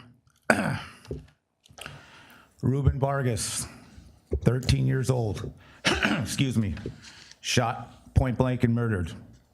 Jocelyn Nungary, 12 years old, raped and killed. Krisha Odette, 13 years old, killed by a hit and run driver. Excuse me, I get a little emotional about some of this. Kayla Hamilton, 20 years old, raped and killed while she slept in her room. Lenore Alpazar, 37 years old, pregnant and stabbed to death. Rachel Morin, 37 years old, mother of 5, raped and killed while out jogging. And Laken Riley, 22-year-old college student, raped and murdered while out for a jog. All of these innocent victims have one thing in common: they were murdered by an illegal alien. These murders should have never happened because these people should have never been in this country.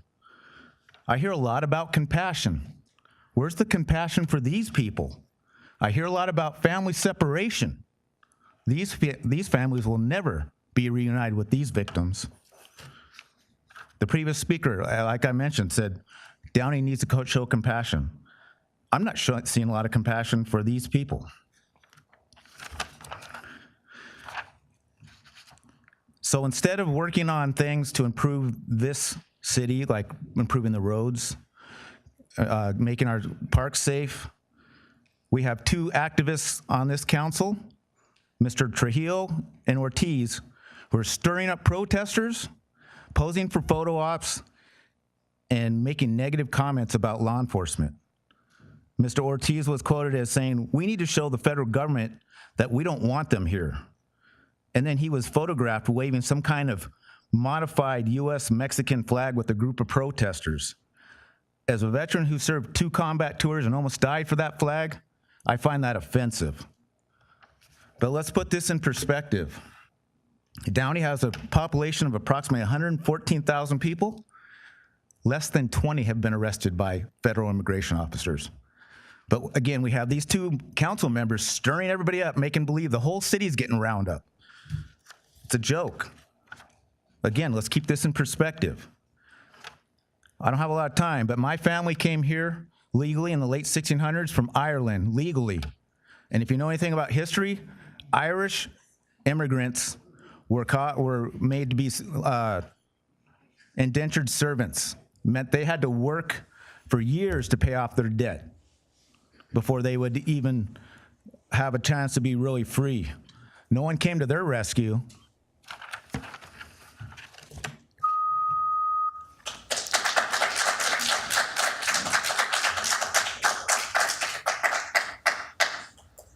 Speaker number 10, please come forward.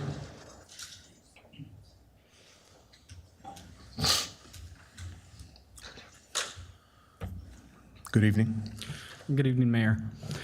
My name is Daniel Antunes, and I'm a Downey resident as well as a disability rights advocate. I want to comment on the recent ICE raids. When ICE has started raiding the cities in California, it made me wonder what our city representatives in Downey have been doing to prevent ICE agents from taking innocent people who are being racially profiled. I mean, many people are living in fear of ICE roaming around Downey to the point where I've noticed some families are afraid to come out and buy groceries, go to work, or even go on a nice walk.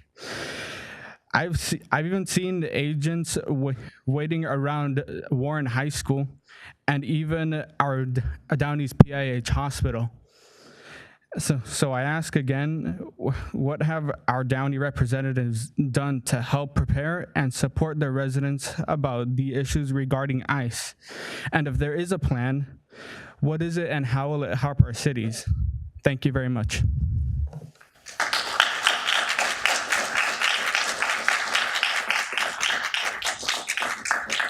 Speaker number 11, please come forward.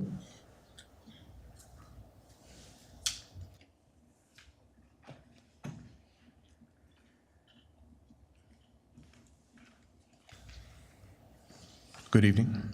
Good evening. I'm sorry, I'm like really awkward, but hello, I'm 29 years old. I've been officially living in Downey since 2001.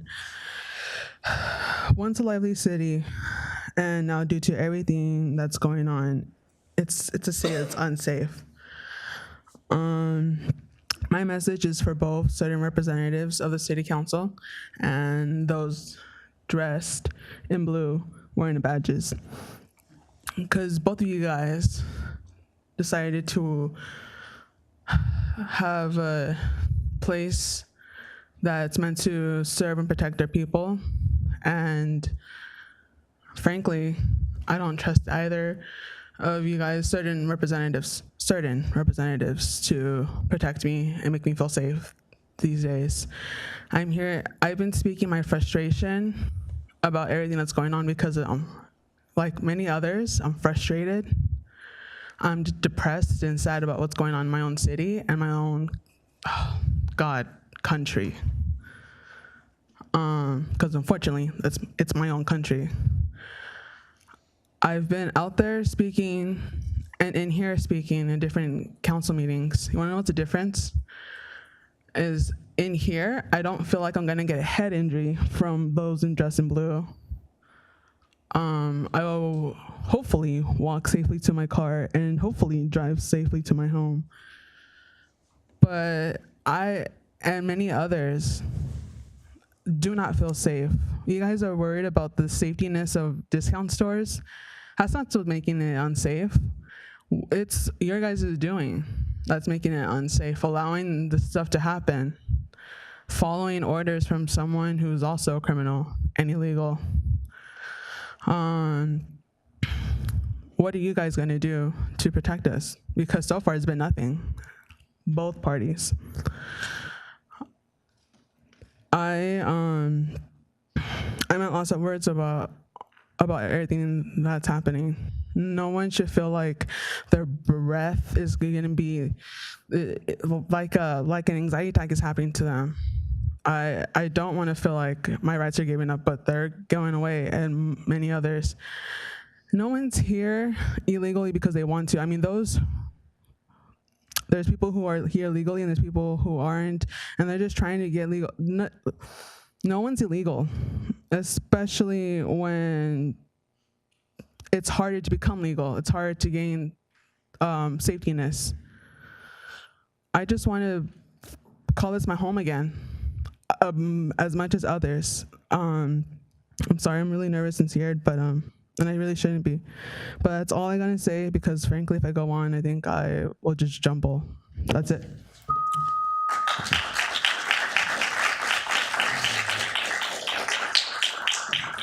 Speaker number 12, please come forward.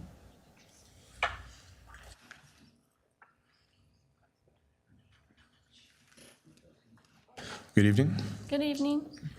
I echo the concerns of speaker number 5 with the chemtrails or the cloud seeding. I see it all the time. I have photographs.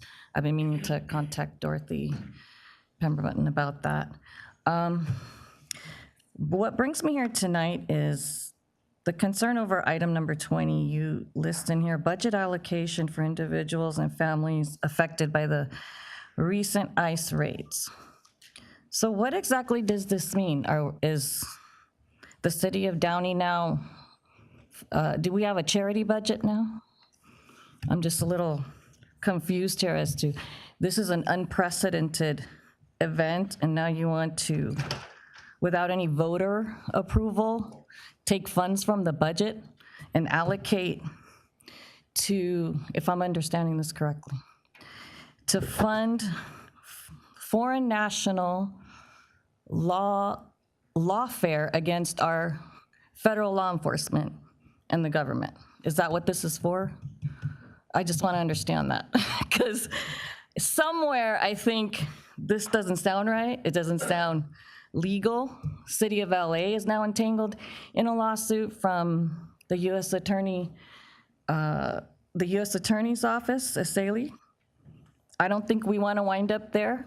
Is this where we're headed? I mean, are we really going to do this and pick and choose which causes you want to fund using our city budget that the voters had no say-so in?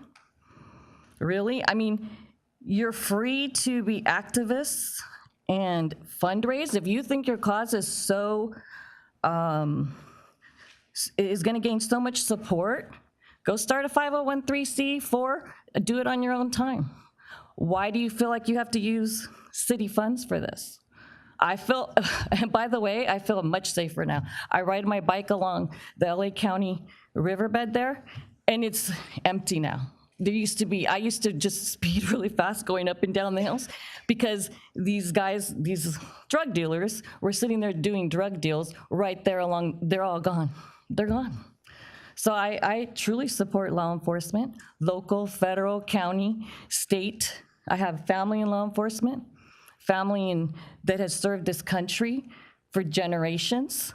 And this is really, I almost think this might even be a violation of our civil rights, whoever opposes this, because maybe under the Equal Protection Clause, somewhere in there. I don't think we want to open up the city to this. I just don't think it's something we should even think about doing here without getting further voter approval. Thank you. Speaker number 13.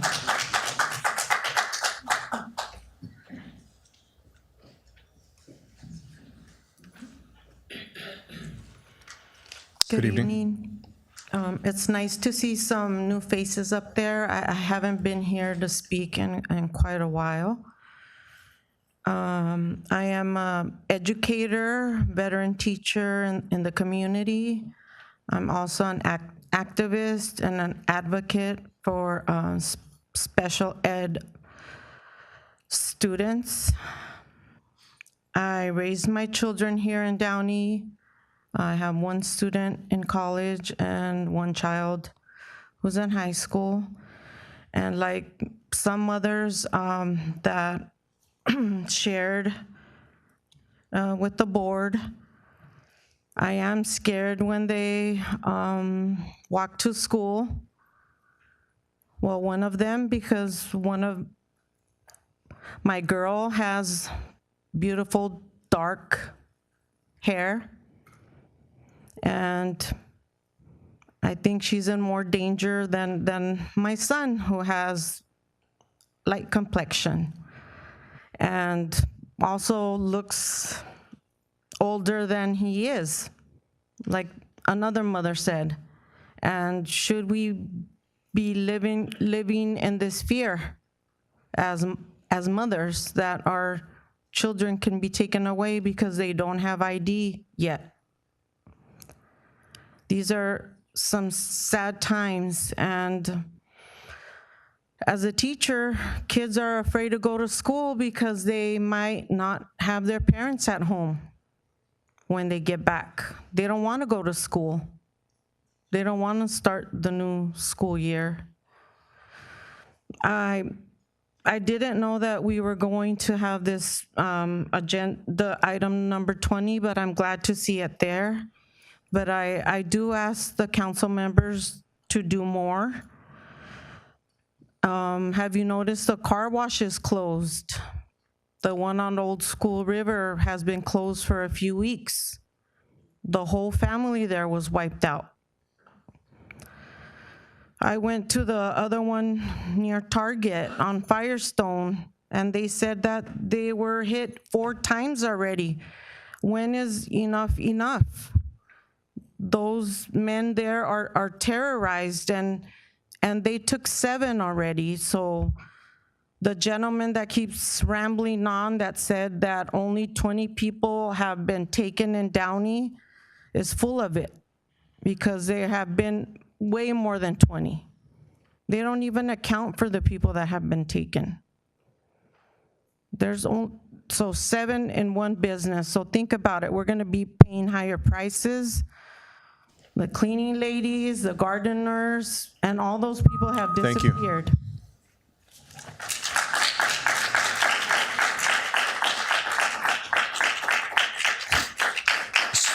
Speaker number 14, please come forward.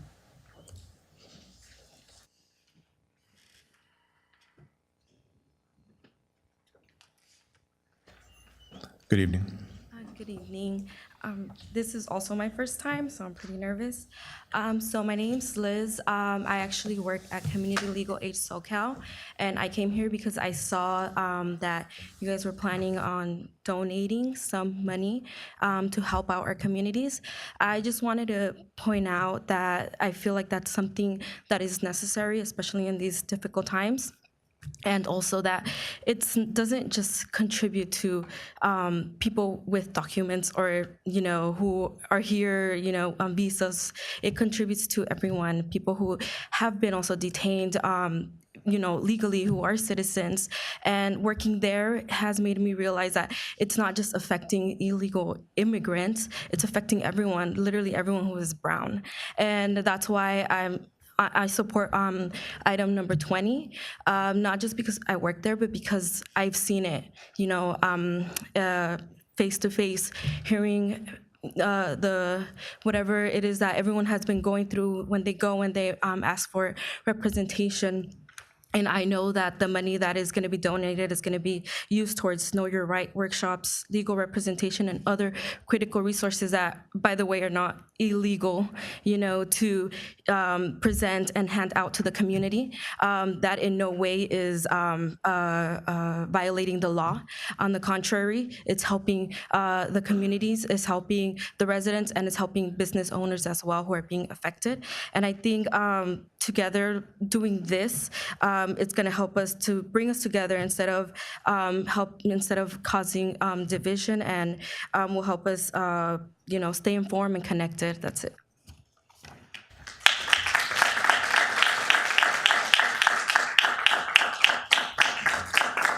Speaker number 15, please come forward.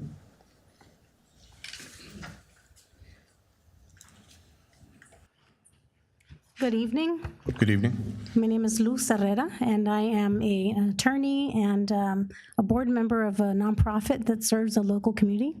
I'm also a law professor. And I wanted to come not to argue whether the immigration policy of the federal government is the right one or not. What I'm here to do is support the ordinance that's listed as number 20 as an important measure to increase public safety and trust in local elected officials. I have to put my glasses on, so I apologize here. Residents, based on my work with folks in the local community, residents are confused and scared as to whether these federal agents that are showing up with masks and in unmarked cars are actual federal officers. There are reports of kidnappings, and I think having this ordinance in consideration really helps promote greater trust in law enforcement. This is not the ordinance, and I'm only speaking to the ordinance here, but federal law does require that military and civilian law enforcement personnel who respond to civil disturbances wear visible identification that helps others know who they are and what government entity employs them.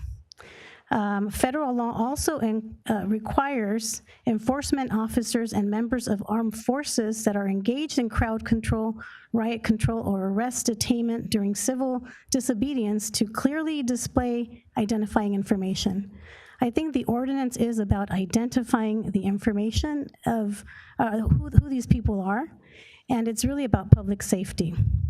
I also think that this type of identification offers local peace officers greater certainty and safety. The ordinance does not betray federal law.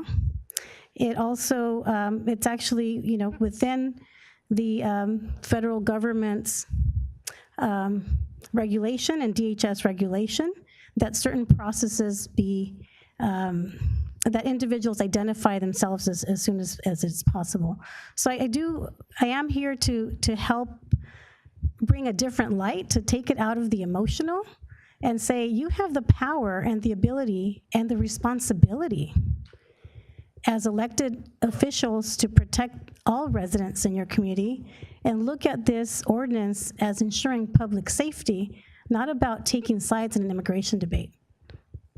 Thank you.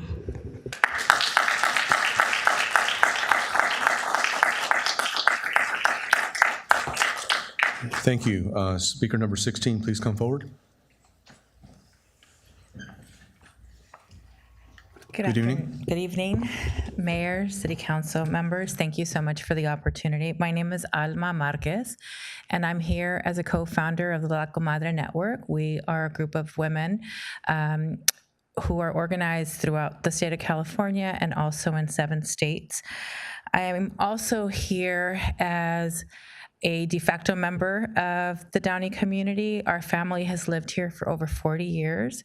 We have sent our children, I sent my daughter to Montessori Academy on Firestone from preschool to elementary school and St. Mark's Episcopalian School, but members of our family have gone to all of the public schools here in the community, including Griffiths, Warren, and Downey.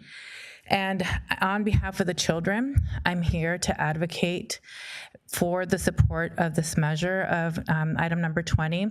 We care very deeply about public safety as mothers, as grandmothers. We know that it's very important that children feel safe around the public safety representatives. And we're concerned that if people who are not clearly identifying themselves and are in fact members of the Federal Division of Public Safety, if they're hiding themselves and when they leave, how will our children feel about local police? Will they trust them? Will they call 911? Will they ask them for help? And on behalf of those children whose brains are being developed, because we all know brains are not developed until 25. So these kids right now are very afraid, and we don't want them to be afraid of the police. We want them to call the police. I call the police, I pay for the police, and I think it's super important that we create a culture of support for police and that we don't instill fear in these children, in these impressionable children's lives and in their brain development. So on behalf of all of these babies who are fearful, who are not sure what's happening, but went from respecting police, loving police, wanting to be a policeman or woman, to being afraid of the police simply because they're not identifying themselves as such. So in their name, I'm asking you to please do what you can in your power with this legislation or ordinance to help support the children and protect their spirits and their trust for public safety. Thank you. Thank you.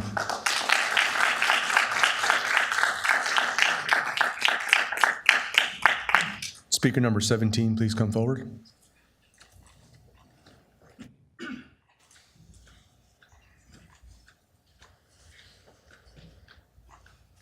Good evening. Hey, good evening, Mayor, City Council, everybody over here. My name's Fred Mayfield, and a couple things on my mind, on my chest, is we hear all the time how nobody is above the law. Everybody needs to account for their actions. We hear that all the time, whether it be the president, whether it be somebody in the Senate, or the average individual. And we seem to be trying to work our way around that when it comes to people that come across our borders illegally. And God bless them. I get it why they come over here. I don't blame them. It's mostly our government's fault for allowing it to happen. And if we had more of a determination, the temerity to keep it from happening the last 4 years, we probably wouldn't be here tonight discussing this. But it did happen, and we had millions of people come over the border, and now we have to deal with that.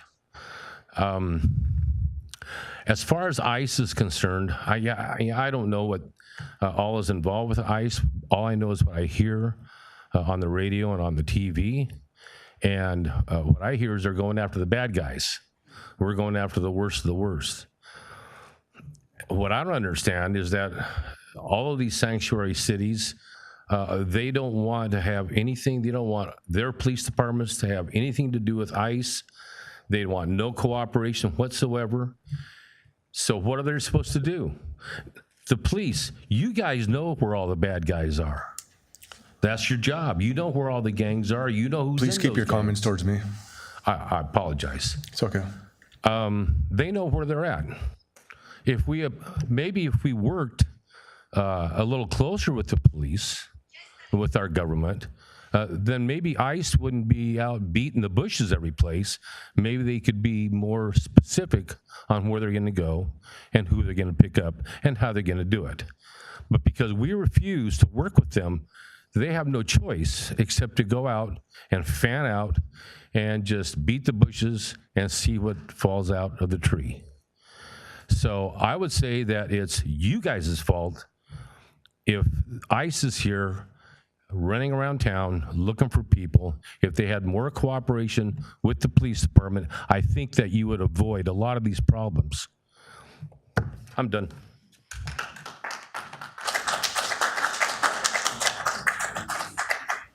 Speaker number 18, please come forward. There's speaker number 18.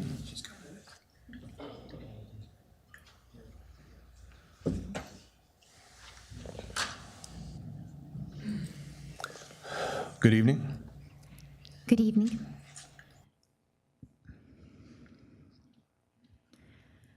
Good evening, City Council and City staff. I'm a Downey resident, and I'm here to express to you my concern that this City Council is appearing to not uphold the United States Constitution, as it is the Council's obligation to uphold the U.S. Constitution according to Article 6 of the U.S. Constitution. This is evident by some of the Council's recent words and attempted actions regarding illegal immigration in our city. The protection of God-given rights of individuals given by the United States Constitution is for United States citizens only and not for any other people, including illegal immigrants. The first 7 words of the U.S. Constitution read, "We the people of the United States." Again, we the people of the United States. It does not read, "We the people of the entire planet Earth." So then who are the people of the United States? The people of the United States are those who owe loyalty to and adhere to the laws of the United States as evident by their citizenship. Therefore, the people of the United States, as written in the first line of the U.S. Constitution, are the citizens of the United States, and thus only citizens of the United States are entitled to the protection of their God-given rights by the government of the United States. Furthermore, The 14th Amendment in the U.S. Constitution reads, all persons born or naturalized in the United States and subject to the jurisdiction thereof are citizens of the United States and of the state wherein they reside. No state shall make or enforce any law which shall abridge the privileges or immunities of citizens in the United States, nor shall any state deprive any person of life, liberty, or property without due process of law, nor deny to any person within its jurisdiction the equal protection of the laws. The 14th Amendment clearly states that the United States is in debt to only protect the rights, including due process of law, of United States citizens. We love all people, whether legal or illegal, but we ask all people who love America to go through the legal process of becoming a citizen of the United States. We do not need immigration reform. We just need our government to enforce the immigration laws of this nation. The last thing United States citizens should be subject to is for city government to use United States citizens' tax dollars to aid illegal immigrants who have committed a crime against the United States by entering into the United States illegally. Thank you. The Lord Jesus bless you all.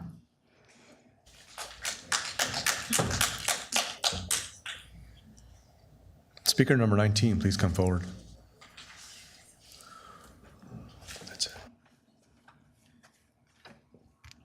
Good evening. Hi, good evening. I've been a Downey resident. Well, I always leave like a few months at a time, but I always come back with family. I graduated from Unsworth, then East Middle School, and then Downey.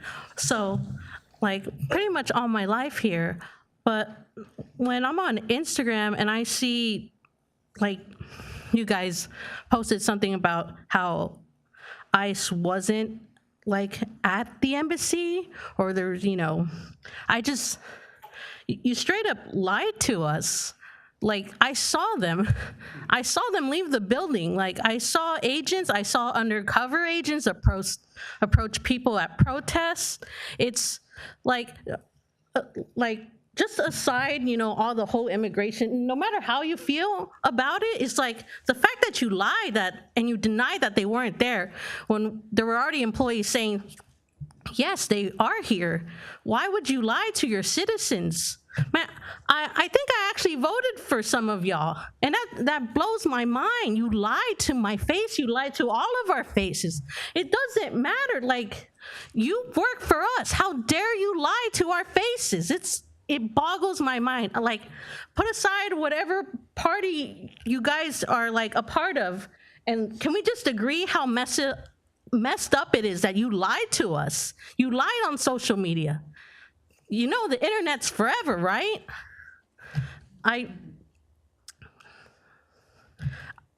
Usually I'm more like happy and peaceful, and I'll say a scripture or two, but like this is, as a Christian, I have no choice but to forgive you guys for lying to me, but let's not lie to the citizens of Downey any further. That's all I gotta say.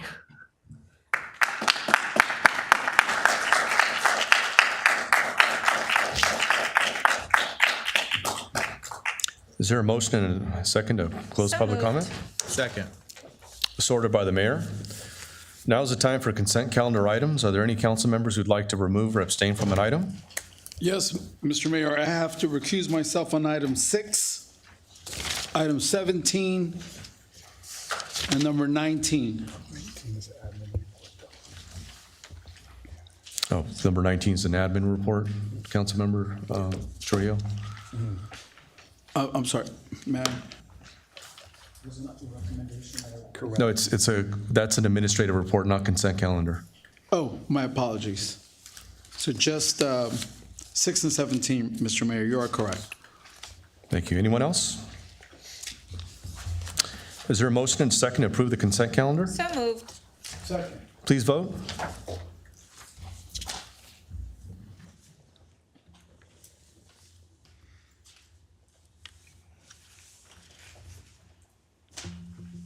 The consent calendar is approved with Councilmember Trujillo abstaining from items 6 and 17. Thank you. Now is the time for administrative reports. There are 2 reports this evening. Item number 19, adoption of a resolution approving a 5% increase in the assessments levied on parcels in the Downtown Downey Community Benefit District Economic Development. that the City Council adopt resolution number 25, no, that the City Council adopt resolution number 258313, approving a 5% increase of the assessments levied on parcels in the Downtown Downey Community Benefit District. City Manager Bradley, is there a staff report for item number 18? And Yes, Mayor. Assistant City Manager DeRojas will provide the report.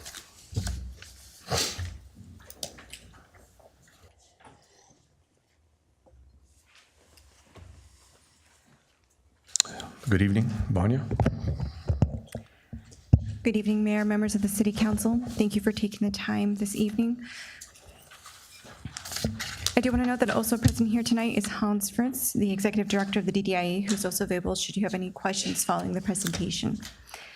The item before you is a proposed 5% increase in the assessments levied on parcels in the Downtown Community Benefit District. This proposal is at the request of the DDIA as the management corporation of the district. Just to provide some background and context on what a community benefit district or a CBD is, it's essentially a public-private partnership between a city and a group of property owners within a designated area. Districts are formed when local property owners or businesses vote to create the district in an effort to fund quality of life improvement services, typically above and beyond what typically sales tax or property tax revenue would fund. Establishing a district also includes the adoption of a district management plan and how a district is implemented, and the creation of a new nonprofit management corporation to implement that plan. In 2018, the City Council formed the Downtown Downey CBD to enhance the security, safety, appearance, and economic vitality of the Downtown Downey. The designated nonprofit management corporation to implement the CBD plan is the Downtown Downey Improvement Association, or as we know, the DDIA. They are a separate nonprofit 501c3. They are governed by a volunteer board of directors comprised of property owners within the district. The DDIA must administer its funding in accordance with the district management plan. Those specific activities include special events, beautification and enhancement, cleaning and maintenance, general administration, private security, marketing, promotional activities, public art, and contingency reserves. Funding per the management plan, the DDIA is permitted to determine annual assessment increases not to exceed 5% each year. And the plan itself does project revenues assuming a 5% increase each year. However, I do want to note that from 2018 to 2023, the DDIA did not assess any increases during that time period. Last year, in 2024, it increased the assessment for the first time by 3%, by $6,971. The DDIA reports that the cost of services and activities since 2018 has increased by an average of 78%, primarily due to inflation and increased fees from vendors. The proposed increase of 5% is really an effort to keep up with rising costs and to fund newly eligible activities. I also want to specify that the action tonight would not result in a recurring annual increase. The DDIA said they will consider those on a case-by-case basis moving forward. Just to provide information on outreach and engagement. Prior to proposing the increase, the DDIA sent a letter to the district property owners notifying them of a 5% assessment increase was being considered and requested comments and concerns. This was done on May 20, 2025. Out of the 51 property owners, none responded to the DDIA expressing opposition to the assessment increase. Subsequent to that letter going out, the board convened on June 9th to discuss the proposed 5% increase, the consideration of additional investments and projected cost increases. The DDIA board unanimously voted to propose a 5% increase of the assessments levied on parcels in the Downtown Downey CBD. The DDIA receives approximately $239,356 annually in funds through the district assessment. With the increase, that will move it to $251,512, and that's approximately $12,156 increase. In results to how it impacts the city is the largest property owner in the district, approximately 20% of the district funding proceeds. And as that, of the $12,156 increase that I just mentioned on the previous slide, the city's share will be increased by $2,451. It is important to note that the DDIA's efforts to enhance the Downtown Downey align with the the 2030 strategic plan, specifically the economic vibrancy goal, which is to support community needs through the establishment of a stable, vibrant, and diverse local downtown and economy. The proposed increase in assessment funds would benefit the downtown area in accordance with the management plan and also support increased sales activities. If we look at their annual sales tax revenue for the downtown area since 2017, and just a reminder, the CBD was created in 2018, you're going to see that it has increased close to $150,000. So next steps, the DDA will submit the resolution, assuming it is approved, and any other required documents to the LA County Department of Auditor Controller by August 10th, 2025. The proposed 5% increase will then take effect on December 1st, 2025. And that concludes my presentation. Staff is happy to answer any questions. And again, we have Hans Fritz here, who is also available to answer any questions. Thank you, Assistant City Manager De Rojas. Do any council members have any questions or comments? In looking at the report, yes, sir. In looking at the report, we've seen that the DDIA's been in operation a while, and as you mentioned, the first increase was just last year, but they've been doing improvements for the area for 6 years without any increase. That's definitely warranted. And then this year with a 5% increase seems very reasonable with the costs going up. I've always seen the benefits that the street has been bringing in with businesses and clients, and you just shared the annual sales tax revenue, and that's because the area is clean, it's safe, it's an environment that will allow people to come into that area. So I see that they've done a real good service for the area and for that community, that particular street. Thank you. Yeah. Thank you, and I do, Mayor, I have a comment. Thank you, Vania. I do, one of the initial concerns I may have had was how do the businesses in the district, what are their thoughts about this? But again, knowing that the DDIA works hard to be inclusive of all of the businesses and make sure that they are also communicating and their stakeholders in these, and there's no issues with them. And considering this is not a significant percentage, we do want to make sure that our downtown continues to be vibrant. So I looked at the increase that we had and this 5%. I'm not opposed to that either. So thank you. And my only comments is I think the DDIA has been an integral organization to make our downtown better. So I'm a full supporter of this. So thank you so much for the report. Thank you. I will now entertain a motion and a second to adopt the resolution. So moved. Please vote. Please vote.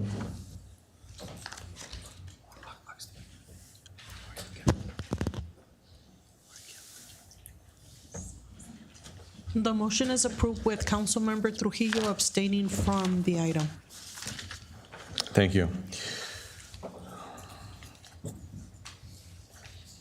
We will now move to the final administrative report, item number 20, discussion regarding potential city responses to recent federal immigration enforcement. That City Council discuss and provide direction to staff on the following items. 1, budget allocation for individuals and families affected by recent ICE raids. 2, amend the city's legislative platform to include support for immigration reform. 3, a resolution regarding recent actions of the federal government pertaining to immigration enforcement. And 4, ordinance relating to the use of face coverings. City Manager Bradley, is there a staff report, item number 20? Yes, Mayor, I'll go ahead and provide the introduction to this topic, and then I'll turn it over to the council for conversation on these items. So this item is a request from the council at our special meeting last Wednesday to discuss federal enforcement actions within the community. There was specifically 4 requests, 2 from the mayor and 2 from Councilmember Trujillo for discussion this evening. Before we kind of kick it off, I'll just give a brief introduction on some of the actions that the city has undertaken over the past few weeks. I know there's been a lot of concern about federal immigration enforcement within the community. In response to that, the city has provided some webpage of resources that have been available to the community to discuss things about rights of individuals, as well as providing other resources and answering frequently asked questions that have been out there in the community. We try to also at the same time provide updates on social media and other informational releases that have hopefully been somewhat helpful to the community, if not completely helpful. We also have at the library, Know Your Rights cards that we passed out. And as part of the items this evening, I know there's been requests for workshops and other things. So the first item we'll talk about tonight is allocating potentially resources to help with this issue. One of the workshops that we have a proposal for is to talk about Know Your Rights, family preparedness, other things. We have a company that has been working with Norwalk for the past several years, has been able to provide, that will be able to provide these workshops here in the community. Each workshop is about $2,500, so for a total of $10,000, we can provide 4 workshops, 3 of which will be tailored to the individuals in the community, and the 4th one will be focused on businesses. These will all be Zoom workshops so that there will be no need to attend any particular location. I know that's a concern for folks that are in this population. With that, again, there was 4 items that were requested. The first item was a request from the mayor to look at resources that have been allocated to help and assist those that have been impacted by, by immigration enforcement. We were asked to look and survey other communities. We did look around and we found that there were 2 that we're aware of communities that have allocated funding. So we provided for you this evening for a conversation, a similar type of budget that those communities have established at about $100,000. Similar to other communities, we would allocate funds potentially, or at least for council's conversation this evening, for legal aid, one item of which would be $10,000 for the 4 workshops I just mentioned, and then potentially $30,000 total, or another $20,000 that would be available for legal assistance. Other communities have provided some funding for those that have been impacted through food pantries. Folks have been out of work potentially and need additional food assistance. So consistent with other communities, council could allocate $30,000 to that issue. And then the other communities have also held a reserve balance or a fund balance to deal with any other rising issues that might come up at a later time. And to round out the $100,000 proposal, $40,000 will be put into a fund balance to help with other issues that might be needed in the future, or to replenish any of the funds that might run out. The second item was also requested by the mayor, was to look at amending our legislative platform. And just for those that aren't aware, annually the city adopts a legislative platform, which is a set of policy statements that allows staff to go out and advocate for various legislation changes that might be necessary at the state or federal levels. So we use this document to write letters to our congressmen, to our state legislators, to let them know we support something or we oppose something, similar to the statements you see in the presentation here. The proposal from the mayor was to look at adding to our legislative platform support for comprehensive federal immigration reform that establishes a clear and lawful pathway to citizenship. Again, this would allow staff to write letters of support and to continue to advocate then on an immediate need to have this particular action item pushed forward through our legislative representatives. That concludes the 2 items from the mayor. There was, let me back up just 1 second. I believe also there was a request to immediately send out, when this is passed, a letter of support from the mayor to let our federal representatives know that we have this new action item and that we support immigration reform. Councilmember Trujillo proposed looking at some of our surrounding neighbors and bringing together a policy statement or a resolution that states the city's position on immigration enforcement within the community. So we synthesized a document for your conversation this evening that the council can discuss whether you stand for this particular policy statement, whether you like to edit it, and we're looking for feedback this evening, whether it's sufficient or you would like to change something or potentially take no action this evening. We provided you with an example to consider and discuss tonight. The final item that was provided by Councilmember Trujillo was a model ordinance that was prepared by a legal firm that would prohibit face coverings by local, state, and federal law enforcement agencies as they conduct operations within the community. Again, looking for feedback from council this evening, whether you'd like to proceed with this action item. That concludes staff's report, and we're available to answer any questions. Thank you. Thank you, City Manager Bradley. I'll just start with item number 1. We just wanted to have staff look into what other cities around us are allocating resources, just to look at what action cities have taken around us. And I can tell you from the conference of mayors that I attended 3 weeks ago, and speaking with mayors across the country, there was a lot of similarities in how they're allocating resources. And, we're kind of learning as we're going here. Kind of reminds me of the pandemic in 2020. I wasn't in office then, but I was on the outside looking in, and I was critical too of our city council at that time. But the consensus,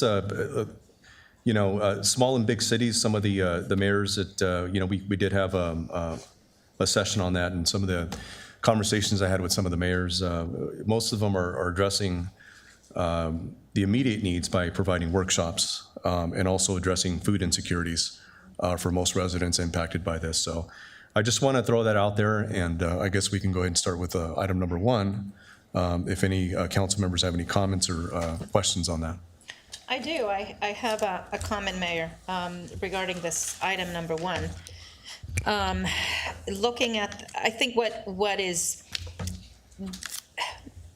I would like to know, and I would like for our city to know the number of people that have been detained. This helps us to then have a better understanding of the impact to our community. I like to see facts and figures. I like to see data as opposed to making decisions based on social media or vague numbers. And so my first thought is I would like to request that we get the information, that we get the number of individuals that have been detained, so that we can make a better informed decision on the budget allocation. I think food insecurity is a huge issue. Yes, the last couple of meetings, we were able to grant several nonprofit organizations an allocation, and this was one of them was food helps. The Downey PTA is another one that comes to mind when it comes to servicing families, children that attend the Downey Unified School District. And I would be more prone to potentially go in that direction. If we're talking about looking at families and families impacted here in this locality, that's our job, right? That's why we're here. But before we throw out big numbers, I want to know how many. Where are we today? Where are we July 8th? I know legislation, in fact, when we talk about what's happening at the state level and what's happening at the federal level, just today, actually, Senator Alex Padilla of California and Cory Booker from New Jersey introduced the Visible Act on July 8th. So that's today. And regarding the No Secret Police Acts, going back to making sure on a legislative platform, we advocate for change at the federal government. That's where we need to be from a local standpoint. We don't have authority. Local cities do not have authority. The purview of the federal government is not within our range. But looking at these legislations that are being introduced, I think it's good for us to go that route.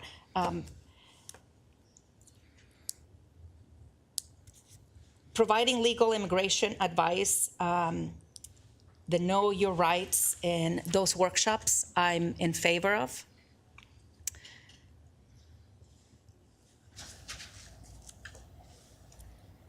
I think it's important for us to make our website more visible and have those Know Your Rights placards readily available for our businesses. I have a really hard time as a mother, and a lot of times children children go where they are taken. And knowing that we have 20,000 students in this school district, and again, not knowing how many individuals are here illegally or undocumented, I want to make sure that our families or our children are taken care of and feel safe. While at the same time, I want the community to understand, and I know we're going to get there in just a minute. This resolution, section 5, reads, the City Council reminds the community that the city and its police department have no jurisdiction over the enforcement of federal immigration law, and that federal authorities have repeatedly admonished localities not to take any steps that would result in interference with or obstruction of ICE enforcement operations. So I want to be able to provide some assistance while also doing it in a thoughtful manner, knowing who is really impacted. Because we have 114,000 residents. Does that mean hundreds of them have been detained? Does that mean we have hundreds of families that need help? Children that are being, that don't have their primary breadwinner in that family, whether their mother or their father. The first thing would be to find out how many have been impacted thus far. And secondly,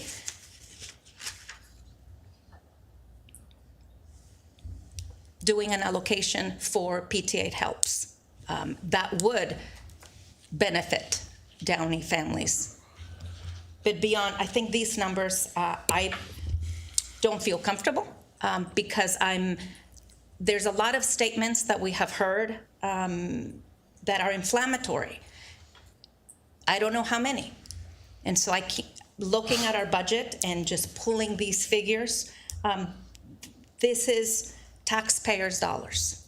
And so I want my community to feel safe, and I don't want families to be suffering, but I can't make a determination without the numbers of who's been impacted. Thank you. Councilmember Ortiz? If I may, I want to just tell my colleague, from a business standpoint, I'm starting to see that affect not only my business, but the families that I employ. Unfortunately, this last week, I had to let go a total of 4 employees because of how slow the business has been and how much that affected. On top of that, another 6 employees since the ICE raid started that have been afraid to come to work, not because they're illegal immigrants, but because they're scared for the safety of their families. And so I think in regards to item number 1, I'm in favor of this because I'm preparing myself and my residents for what's to come in the foreseeable future. I do think that these types of food helps and allocating some to our food pantries is necessary, and it's going to be much more worse. I think one of our speakers did mention that on 4th of July, they did expand the budget. I don't foresee this ending in the next month. When we did the 1 month, the leadership Zoom meeting that they told us by the end of July, beginning of August, it's going to end. But I foresee this continuing on. So I need to prepare myself because I don't want to, be late in responding to these issues. I think this is going to lead to something COVID related. And I want to make sure that we can be leaders in our communities to help our community and help residents that have been affected, because it's not just about illegal immigrants or I don't see it as they're getting criminals, but they're going to public spaces. But I really need to help my community out. So that's why I think this is important. I do want to make another comment in regards to community legal aid. I do want to focus on making sure we inform our kids. We do have a lot of students here. They're scared to go to schools. I do want to ask our city manager or anybody, if we've reached out to our school board members, if they've been informing their students or anybody about what's going on, or because I think I would also like to add a workshop to help our kids out so they can understand what's going on, what's happening, so they can feel safe. I think these workshops are really to inform, prepare, and let our students and families know what's going to happen. And it is important that we educate. That's our role, to educate our community what's going on. So that's why legal aid, I think, is very important. The food pantries, and I do want to second your motion for PTA helps. I think it's really important because they don't not only service, they service all of Downey. So I'm going to make sure I can focus on that. I think it's yes. I think the Downey First Christian Church Food Helps received a recent allocation of $9,000 from our community program, and so instead of, they've already received an allocation, I would then move to allocate to PTA Helps that coordinates with the most vulnerable families. I'll second that. It was Downey's First Christian Church and Desert Rain that each received $9,000. May I inquire, Mr. Mayor? I know that Jason oversaw Park and Rec, the allocation of those grants. Do we know what Downey First Christian Church, how much they got it, and was it a specific project they submitted for? I think Beth is here. Do we know what that was for? Yes, both the amounts that were spoken of, there's $9,000 for each of them, and it was for their food pantry. Specifically, though, First Christian Church listed insurance for their vehicle and repairs for some of their other machinery that they had, not specific of all $9,000 being spent on food. And that's important. I do agree with Councilwoman from Meta. I think we should consider splitting it. I would propose a 15,000 split between PTA and Downey First Christian Church. I don't know if you'd be amenable to that as a friendly amendment. It'd be 15-15, only because I know that those 9,000 were earmarked for that grant. They have to give you something specific that they're going to do, and I knew it wasn't all food. So I would you be amenable to doing you didn't say how we would split. I'm wondering if you would consider a 15-15 split. And here's why. There was a speaker who talked about, what are we going to do? Are we going to give money to the undocumented? We're not allowed to. That would be a violation of U.S. codes. But when we say families impact, take, for example, where maybe a father who's undocumented was taken, and now you have a family of citizen kids in our schools who need help. Those kids are citizens, and those are the families that we would be assisting. Okay, it's not the undocumented individual. So I think it is important that we try to earmark this for Downey families, which is why I like the fact that you're choosing PTA. But I would do.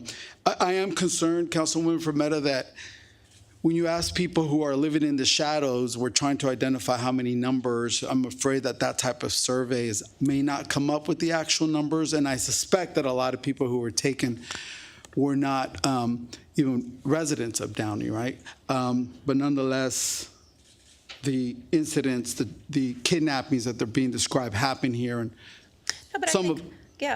let me interrupt you for a minute. What I was referring to is the Freedom of Information request, and that is as a city. It's different when you talk about Los Angeles. Los Angeles as a city is over 3 million people.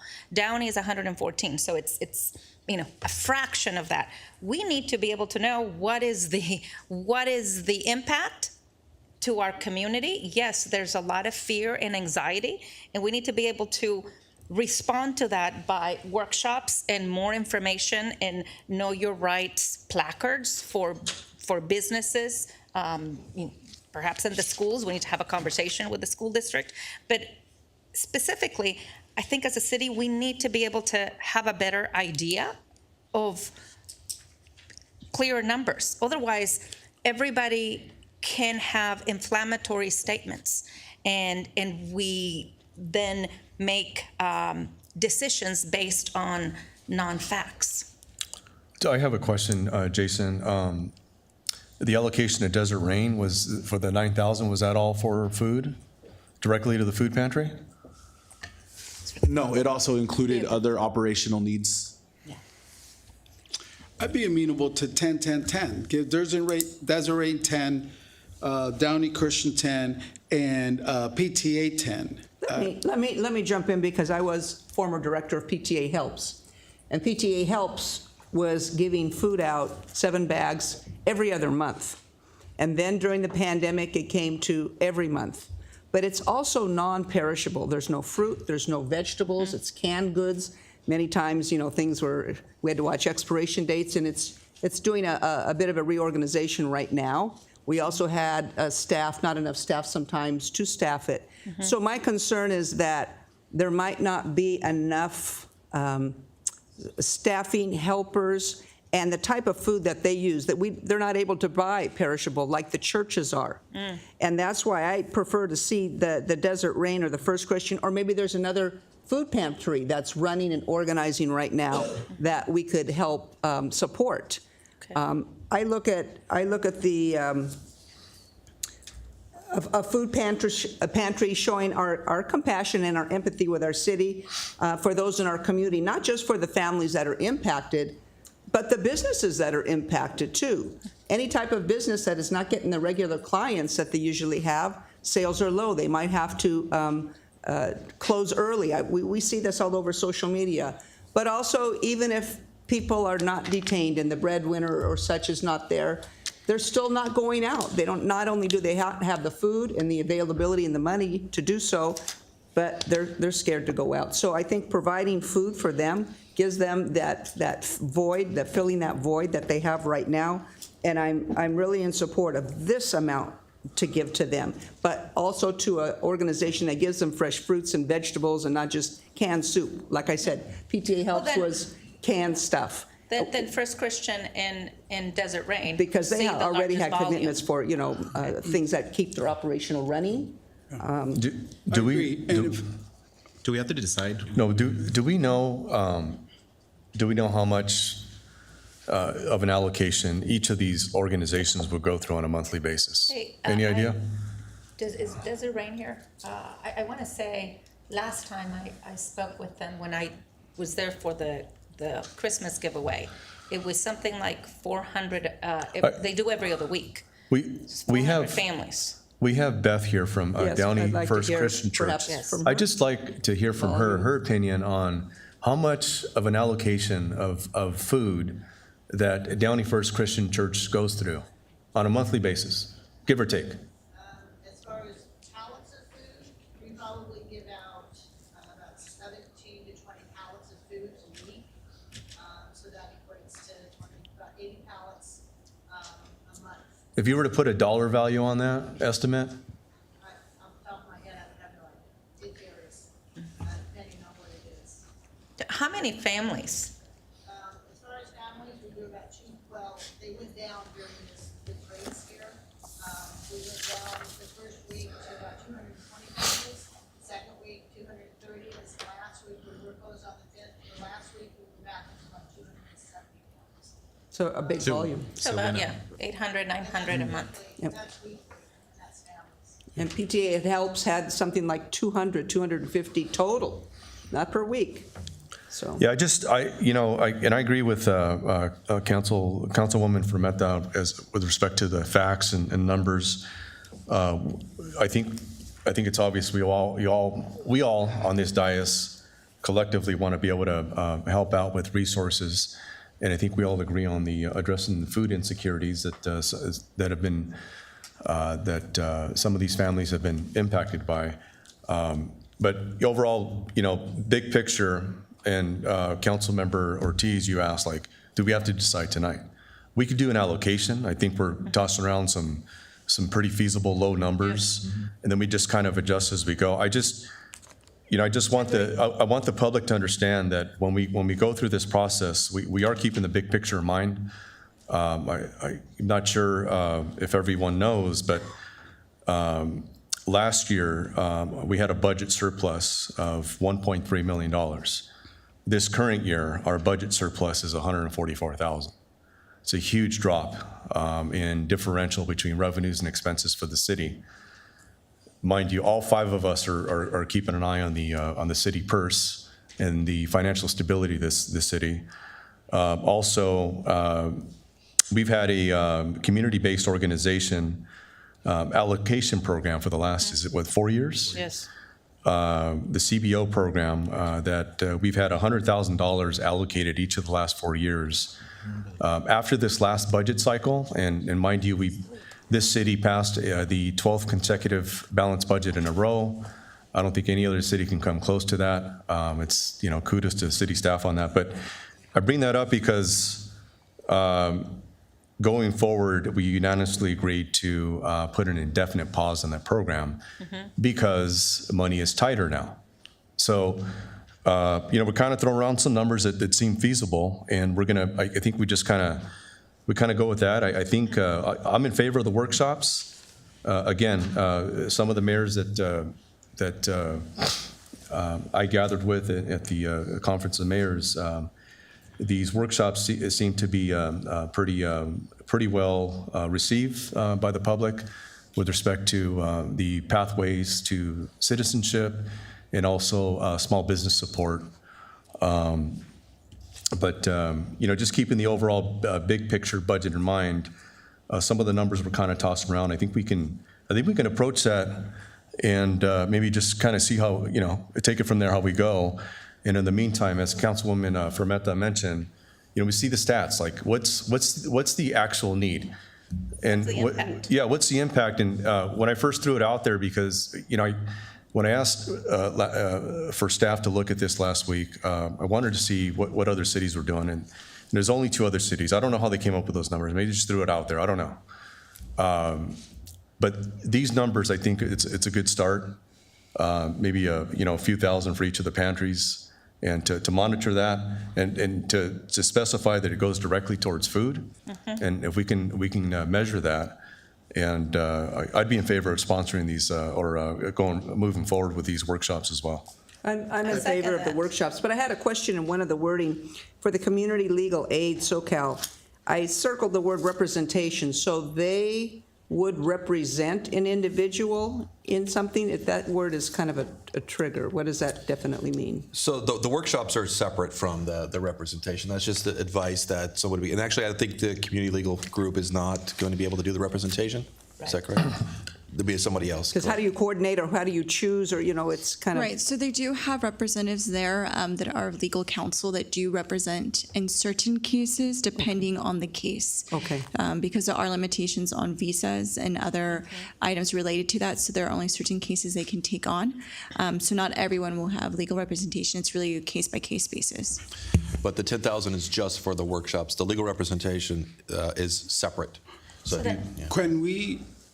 If we are going to give this organization 10,000, and by the way, just to follow up on the food insecurity allocation, I think it's important that we get the word out through our social media, discovery and everything, letting people know if families are dealing with food insecurities, here are the locations, Desert Rain, where you can go.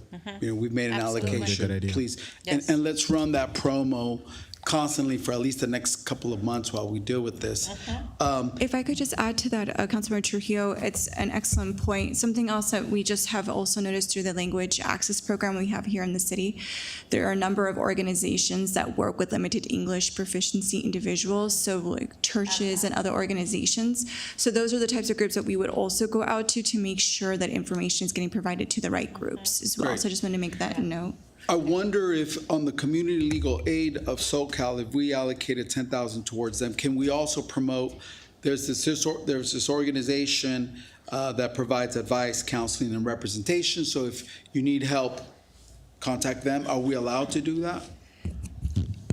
So if I could just make a correction. So we were notified earlier today that the Community Legal Aid SoCal is not going to be able to provide that legal assistance. So if there's other organizations that you have mentioned, that's something we can look into to see if they can backfill that part of the $20,000.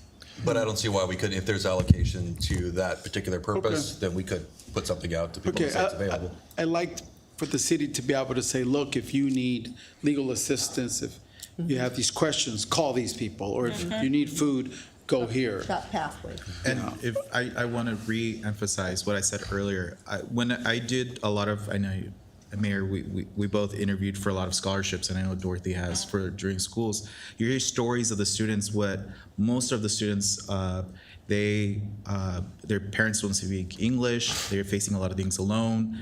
And so I really want us to reach out to the school board and see if they're need any assistance and knowing rights so they can inform their family, their friends of food pantries, some information out. Because sometimes when I was growing up, my parents didn't know any English. And so I was a translator, I was the one getting information. I transferred my brothers to Downey High School. I helped my family out, and sometimes the students need that information to pass along to their families. So I'm hoping that we can reach out so they know, the students can also provide that know your rights or information to their families as well. Yes, I agree. City Manager Bradley, can you, with respect to the workshops, can you explain in detail again, is it 3 of the same spread out? The workshops? So Yes. we have three separate workshops that will be provided for individuals within the community, talking about know your rights, some family preparedness, and then we would also look at doing one of them focused on for businesses. So the 3 workshops, with respect to knowing your rights, is it all the same content, or are there different topics? I don't know if we know the content of each one. Can you speak to there are that? a total of 4 workshops. 2 of them will be strictly on knowing your rights. So that's one specific topic. Then the next topic would be family preparation. So if there was anyone who was detained, how to manage through that and navigate that. So that's educating them on that particular topic. And then the last one would be business assistance and focusing on that topic. Has any other municipality implemented those workshops already?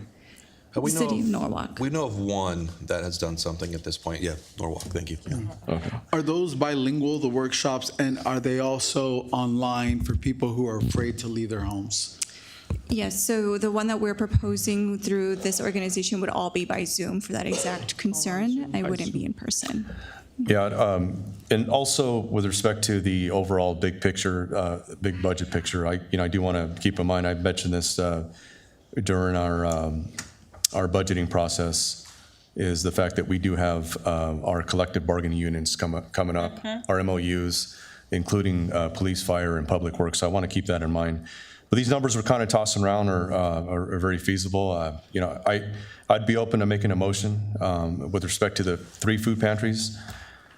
Food helps, Downey first, Desert Rain, maybe we start off with 5,000 each, and then we implement those workshops to benefit the community.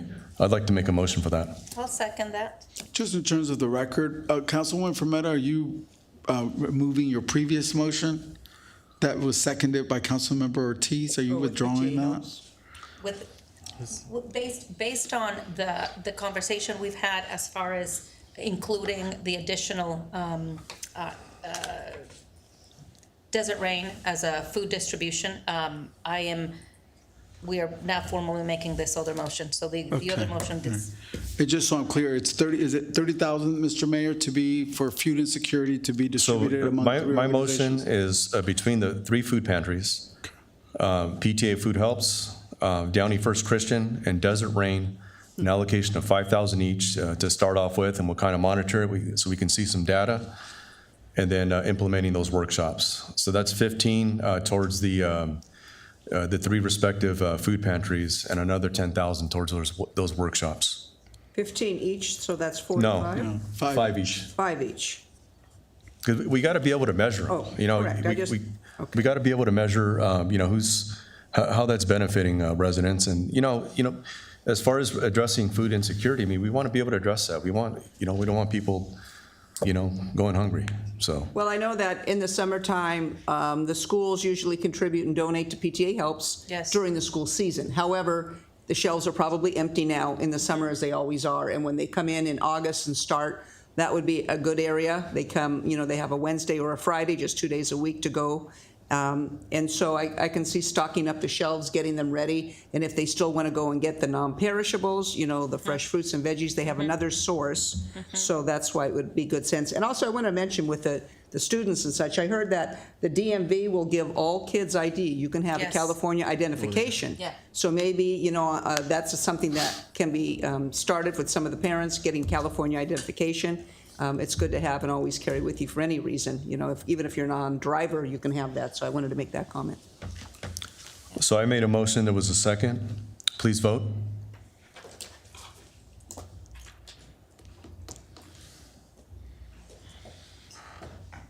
The motion was approved unanimously. So that's 5,000 each for the food pantries. Did that also include, I'm sorry, the 10,000 for It's the? 5,000 each, and then the workshops. And the workshop, 10,000. Okay, gotcha. And I also heard some requests for FOIA for information to get information about how many people are impacted in Downey. That's correct, too? Yeah. We had brought that up. That was the Boston City action. Is Councilwoman Fermetta, are you contemplating that same thing what Boston did? They submitted a FOIA asking for this data. Is that what you're asking for? Okay. Are we allowed to discuss that since that was not agendized? It's related enough to the items here, specifically the legislative ones and the policy discussions I think the council is having right now. What I would ask for direction is just what type of data.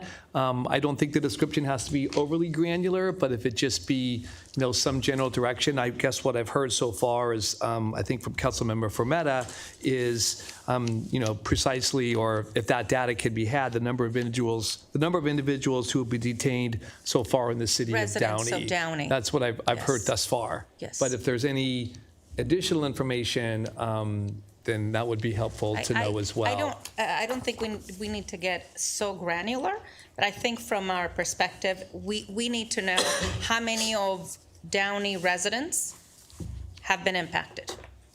Is it 15, 20, 30, 40, 100? Should probably provide a time frame. The time frame from when the first raid occurred through today. That would be June, early June to the present. The FOIA requests I've seen that have been made thus far have used those dates. Some have gone back farther with the reach back period, but in general, I think the uptick, if you will, in enforcement has been since on or about June 1st. For simplicity, is there any objections for June 1st through? No. Okay. Let's move on to item number 2, amend the city's legislative platform to include support for immigration reform.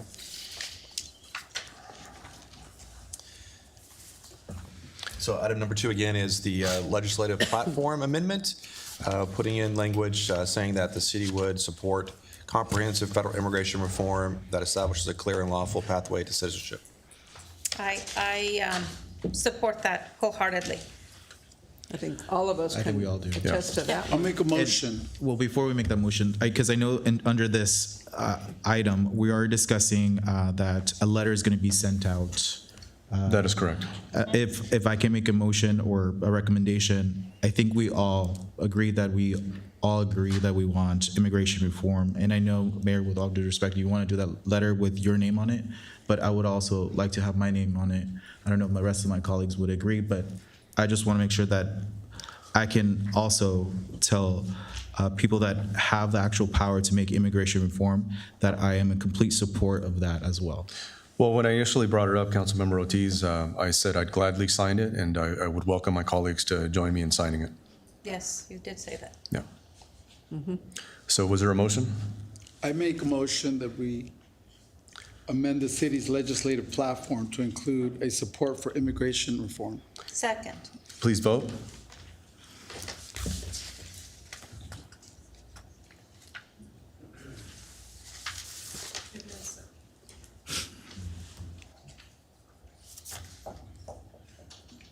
The motion is approved unanimously. Thank you. Let's move on to item number 3, resolution regarding recent actions of the federal government pertaining to enforcement, and I think kind of 3 and 4 are kind of related, right? And an ordinance relating to the use of face coverings. Correct. The first item is a resolution or policy statement indicating the city's position. Yeah, as you mentioned, Mayor. Looking for direction here. Do you agree with the statement? Is this adequate? Do you want to make any edits or changes? Or do you want to continue with the status quo? If I may, Mayor, I think it's important if we're hopefully the public has had an opportunity to read this, and there's a lot of whereas, but halfway down, actually 3/4 of the way down, it says whereas while the City Council recognizes that the federal government has exclusive jurisdiction over the enforcement of immigration law, and that the city may not either assist or interfere with immigration enforcement activities, the City Council wishes to do everything within its authority to ensure that ICE activities are carried out in accordance with applicable law. And whereas the Downey Police Department does not participate in or assist with immigration enforcement activities. I think it is really important to understand where we are, what is our jurisdiction. And I think that it's been, I think all of you have seen on the news, the mayor of a very large city, over 3 million people, went to stop immigration enforcement. And again, we don't receive information as to when ICE is in our city. Now, because of localities wanting to interfere and local electeds wanting to interfere, guess what? ICE is no longer even saying, hey, we might be in your city. That communication channel, number one, we've never received it. But if there was some heads up to our police department, there is zero. There's absolutely zero. And so I think it's important for communities and for our community residents to understand why we're here. And we're here because we are a sanctuary state. If our governor has the power to undo that sanctuary policy. That was created in 2017, 2018. If that wasn't the case, ICE would not be coming into our communities the way they have been. And so it puts such terrible pressure on us because we do feel powerless. We don't want our communities to feel terrorized. And it is frustrating and it angers us, but at the same time, as local electeds, our jurisdiction is this big. It's just the city of Downey, just like it is for the city of Norwalk or Bellflower. I think you've heard other cities and other electeds make inflammatory statements about enforcement. And so, we have to be thoughtful, and we can't just go along because other cities may be doing the same thing. They can't enforce it either. So I don't agree, and I don't think is even as my hat as a council member, it's in the best interest of this city to even entertain an ordinance related to the use of face coverings. I shared with our residents, and I shared with those of you sitting here tonight, the Federal Visible No Secret Police Acts was introduced today, July 8th, 2025, by our State Senator Alex Padilla and Cory Booker at the federal level. And so that's where the actions are, state and federal, state and federal. And what we want to do is advocate, advocate, advocate, and push in that direction. Beyond that, I know California has taken the lead role. California Senate Bill 627 was also introduced 10 days ago, the No Secret Police Act, and by Senators Scott Wiener and Jesse Araguin, and it's currently pending Senate approval. And so again, we are doing everything we can, talking to our state legislators and federal legislators to make sure that they're carrying out the message that we are hearing from you. Because as much as Mayor Sosa and MPT Pemberton and Councilmember Trujillo and Councilmember Ortiz and Councilmember Frometa, as much as we want to do something about it, the city of Downey has zero jurisdiction. And so we can rubber stamp it just to make sure everybody's happy and we're not being targeted on social media for not doing anything. But we want to do what is within our realm of authority. So the resolution has some very good language, because do we agree that these raids have caused panic and have been in our city? Absolutely. Are we calling on federal elected representatives to demand that ICE agents target only individuals who are in violation of federal immigration law and have a criminal history? Yes, I think that's a true statement, and I think we can all agree. But that's not going to change by us passing a resolution. That will change if the state of California stops being a sanctuary state. May I respond? I don't agree with you, Councilwoman Frometa. You keep saying that we don't have jurisdiction over federal immigration enforcement, and that's true. But what we do have is a responsibility to the residents of the city to protect them. We've always said that the number one thing our residents want from us is protection. And I just heard a bunch of predominantly Latino mothers tell me, and I agree, because my son is dark brown, and I've told him, even though he's 30 years old, to carry his passport. And so I have an obligation to speak up when you have a Department of Homeland Security who's gone rogue and is violating the Constitution up and down. I've said it before, silence is complicity. This council has not spoken. You seem to agree that these raids are okay. If No, you don't, I am not let me agreeing with finish. that. Nope, Let because me you are finish. putting words If you in my don't mouth. speak up, Nope. if you don't speak But up, you're putting words in my mouth, let me Councilmember finish, please. Trujillo. I let you finish. You let me finish. If you don't speak up, they think you agree with this, and you just say you don't agree with this. So then you should pass the resolution. Okay. So we have an obligation, and I haven't heard anybody talk about protection lately. But I'm not against a resolution. I'm not done. We have not spoken about the fact that we are failing to protect individuals who believe there are kidnappings going on, and I tend to agree with them. At minimum, there's violation of the Constitution up and down that I've seen in videos, and for us to not say anything, I think is derelict of our duties, which is to protect this community, which has come here to tell us they're afraid. And now you want us to not even say anything and to allow them to come in and go rogue. I think that this resolution, which you just said you agree with these things, that they have, and by the way, I don't agree with you that we're living through this because California is a sanctuary city. We're going through this because you have a department who's being led by a president who apparently doesn't believe in the Constitution, okay? We're going through this.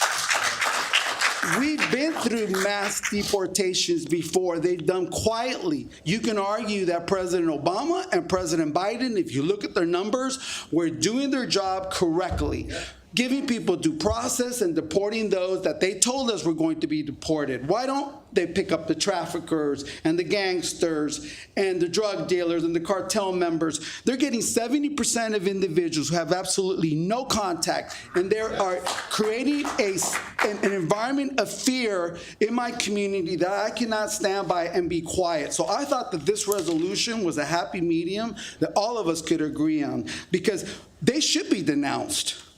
We have a responsibility to speak up when some injustice is being carried out in our city. And for us to say nothing makes it look like we're complicit. So silence is complicity. If we don't speak up, if we don't support this resolution, it makes it appear that we don't care about the protection. And we're going to hide behind a lack of jurisdiction because of criminal enforcement. I disagree with you. I think you're mistaken, Councilmember Trujillo.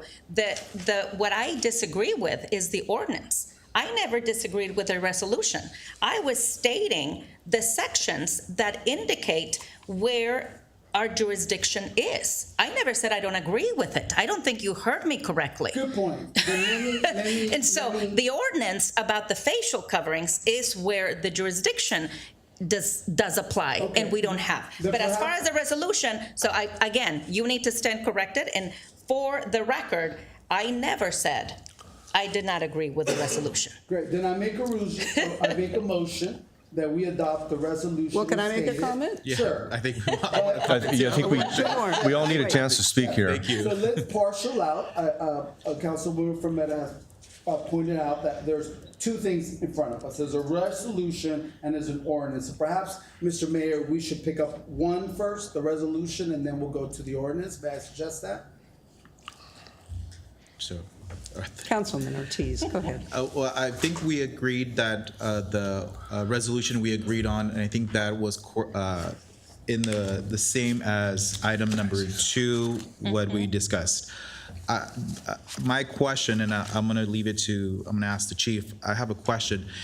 When Honeydew Park stopped that car, was there an ordinance in place that helped them stop that car, or something to protect their city based on something they have, or is it based on an ordinance?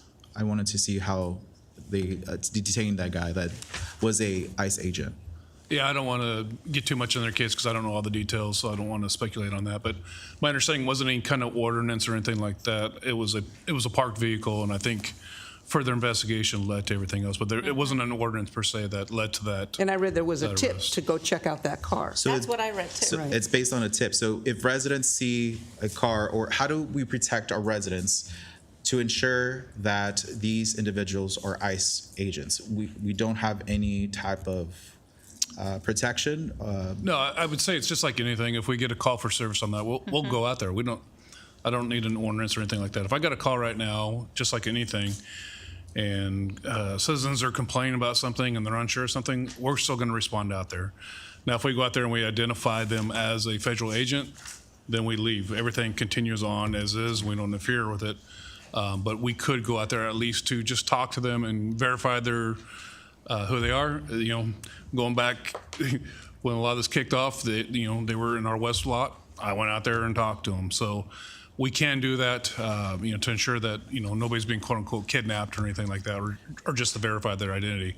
But even once we do that, we then can't make them leave or, stop whatever their operation was. The reason I'm asking this question is because I want to understand and educate myself so that I can implement policies that will actually be effective. So if they do come forward, because they're federal agents, are they required to tell you if they're federal agents, or is it just we are assuming that they're federal agents? If they say to you, if you go respond, and they say, I'm a federal agent, I just say, hypothetically, we walk out there, and there's stuff that goes into it where we're pretty sure they're federal agents. I'm just going to my interactions with them. I had a lady jump out in front of me with a cell phone, then they saw I was in uniform, and okay, great. So we do try to ensure the safety of the public. We're not going to interfere with investigations, but if we do get a call out, somebody's saying, hey, all these people out here, we don't know who they are, we will respond out there to keep the peace. On the other side too, if another federal law enforcement agency is saying, hey, they're in trouble and they need assistance, same type of thing, we're gonna go out there and assist them too, to keep the peace and make sure nobody is being assaulted or anything like that. and so having this, we have this policy in place of face masks, they have no control, they don't have to follow that ordinance that we have? No, any federal laws will supersede that. A lot of it too. A police department come out there and telling them, hey, you have to wear face masks. Yeah, there's an enforceability issue there, and that would be a hindrance to Downey PD. John Fung? Oh, just a quick interjection, Mayor and Council. The point, I believe the item before the Council right now is number 3 on the agenda memo, and that's the resolution. The lines, I think, are getting a bit blurred with the debate, and I just wanted to reframe, if you will, where we are on the agenda memo. And I believe that it is with respect to, I think that item is number 3, what is the resolution right now. The ordinance is a separate item, which is number 4. Thank you. I also wanted to read another couple whereases, as our Councilmember Frometa did. And this puts us as a city speaking how we feel about these raids, how we feel about this immigration. And there's quite a few in here. I know many of you don't have it. Whereas based on earlier indications by federal authorities, the expectation by local jurisdictions was that recent enforcement efforts would primarily target criminal and violent offenders. That's what most of us are hearing, and that's what most of us are angry about. And while this has occurred, there has also been reports of uneven enforcement and detention and arrest of individuals without criminal records who are lawfully present in the United States. There is also another whereas in this resolution. The City Council acknowledges the uncertainty, anxiety, fear expressed by many members of the community in response to the increased ICE activity, and recognizes its responsibility to speak out against the practices that undermine the well-being and cohesion of the city. So it's put together all the feelings that we've heard, all the situations that's happening, which is a plus.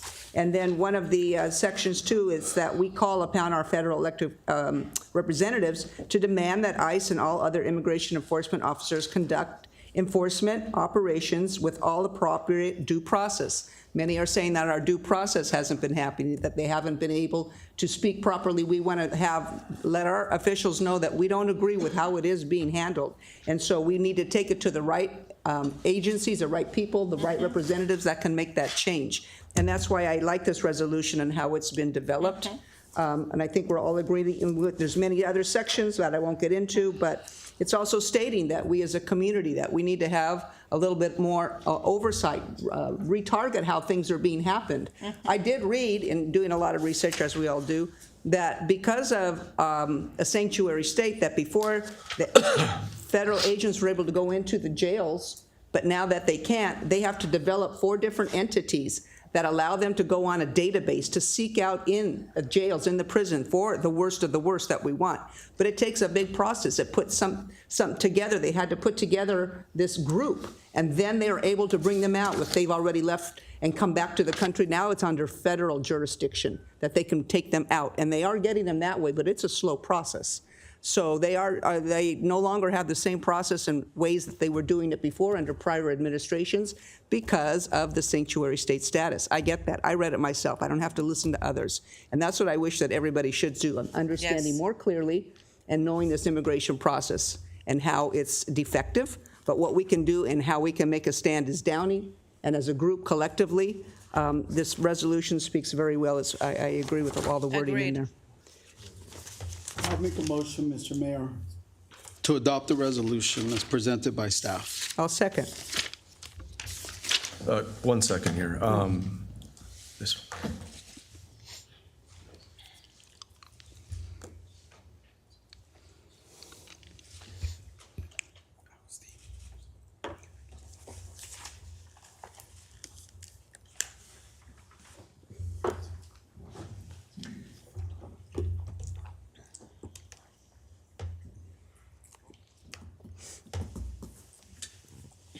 Okay, there was a motion and second. The motion and second, please vote.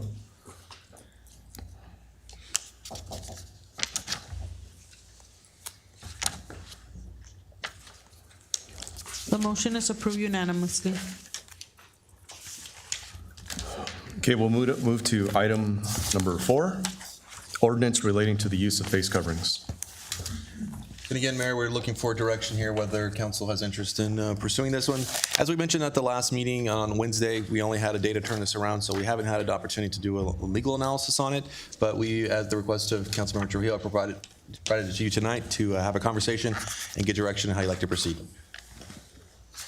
I want to hear what, I think, Mayor, you mentioned that John has some statement in regards to face masks, having this face mask ordinance in place. Or did I misread? I'm sorry. Mr. City Manager, based on your statement, is our city attorney not prepared to provide comment today? Because I don't want to put, well, John, perhaps I can ask you, if you're not prepared to comment on the legalities or give us advice on this one, I'm perfectly comfortable tabling this one so that we can have advice from our attorney if he needs time. What I can say, Councilmember Trujillo, Mayor, and the council, is that, as you know, this ordinance was not prepared internally here at the city, but rather was shared with us. and time hasn't permitted us to take an in-depth review of the ordinance. What I can say about the ordinance is that its provisions do apply very broadly to both federal law enforcement agents, state law enforcement agents, and local law enforcement agents. There has been discussion tonight, and it has been observed generally in the last few weeks about the authority and jurisdiction of localities to regulate the activities of law enforcement outside of its local jurisdiction. So I think that is a subject that would be addressed and be implicated in any ordinance like this where its provisions are intended to cover law enforcement across the board. Can I say definitively whether it could be challenged successfully? No, but at the same time, the lines are very clearly drawn as to what localities can do in terms of regulating federal law enforcement activities. And in that instance, they're fairly limited in doing so. So that's what I am prepared to say tonight with respect to the ordinance. Well, I'll go ahead with respect to item number 4. I think it's a serious enforceability issue. And if that affects law enforcement across the board, to me, that would be a hindrance to Downey PD. And I am not in favor of that. Because of that reason. Of that either. May I just ask how this would hinder Downey PD? I'm not sure I understand. What do you mean by that? Well, in some cases, they do have to wear face masks or coverings on their face. And why would we want to take that away from Downey PD? They, the feds or Downey PD? I'm not sure who you're talking about. I just said Downey PD. Oh, you're saying that it would hinder our officers? Yes. That would affect law enforcement across the board. First off, I think it's an enforceability issue. We have no authority over that and demanding that federal officers not wear face coverings. My main concern is taking away that ability from Downey PD, which I'm not in favor of.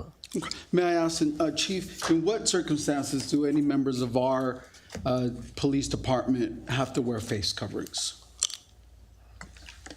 I'd say the one that stands out the most is for undercover operations. We do have several officers that are narcotics detectives that work undercover. So when they are in operations, it's a search warrant or anything like that, they do wear the face coverings out there.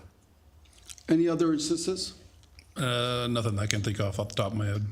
And undercover operations are predominantly around narcotics, is that correct? Generally, yes. Okay, thank you.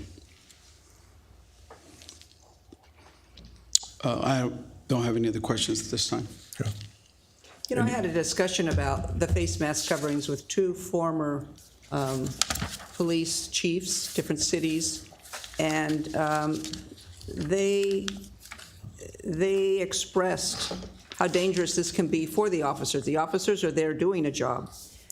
They sometimes are very targeted. They're targeted as well. Their families are targeted. And with the climate now, he said, you're putting two police jurisdictions at odds with each other to demand that they don't wear masks. When they do wear masks, it's a federal mandate that they do under this. And so knowing how law enforcement does feel about this in challenging this and when they have to deal with other law enforcement, I would not be in favor of prohibiting face masks, and especially for the safety of the families of the law enforcement officers, either ours or either the ones that are conducting immigration enforcement. There's a reason for that, so that's my opinion. Any other questions or comments, council? I want to make sure that when we discuss knowing your rights, or we go back to our workshops, that it seems that this ordinance it's going to stay, but I just feel uncomfortable to let our residents know, if you see a dark car, no license plates, just call a PD and we'll respond. I feel very uncomfortable with that. I understand the position the city is, our police chief and our law enforcement is at. I don't know. I think we need to inform our residents more, and hopefully in this workshops, we can inform our residents that if you see something, report it, and so that we can do our part to protect our residents during that time. Well, That's my advice for all our residents. Councilmember Ortiz, you bring up some valid points, and, it's all about education and providing resources. There's nothing wrong with us as a municipality asking, and it's part of the resolution, asking for federal agents to be clearly identifiable. But when you talk about the masks that hinder Downey PD, that's a different ballgame. I want to echo Councilmember Ortiz's statement and thank our chief for unequivocally stating that if any member of our community ever feels afraid by any actions of people who may be perceived to be federal agents, you should call our police department. And one of the things that we pride ourselves in is Downey PD will respond. They have to categorize and prioritize their calls, but they will respond. And that's what makes them such a great department. So it's good to hear our chief say it. If you're ever concerned, if you're afraid, call us, and Downey PD will respond. So thank you for that, chief. So no action on. No action on this last item. Okay. The city council meeting is now adjourned in the memory of Officer Miguel Cano, 34th California Highway Patrol, who died in the line of duty after suffering a suspected medical emergency resulting in a crash. Moment of silence. This meeting now adjourned. Time is now 9:54.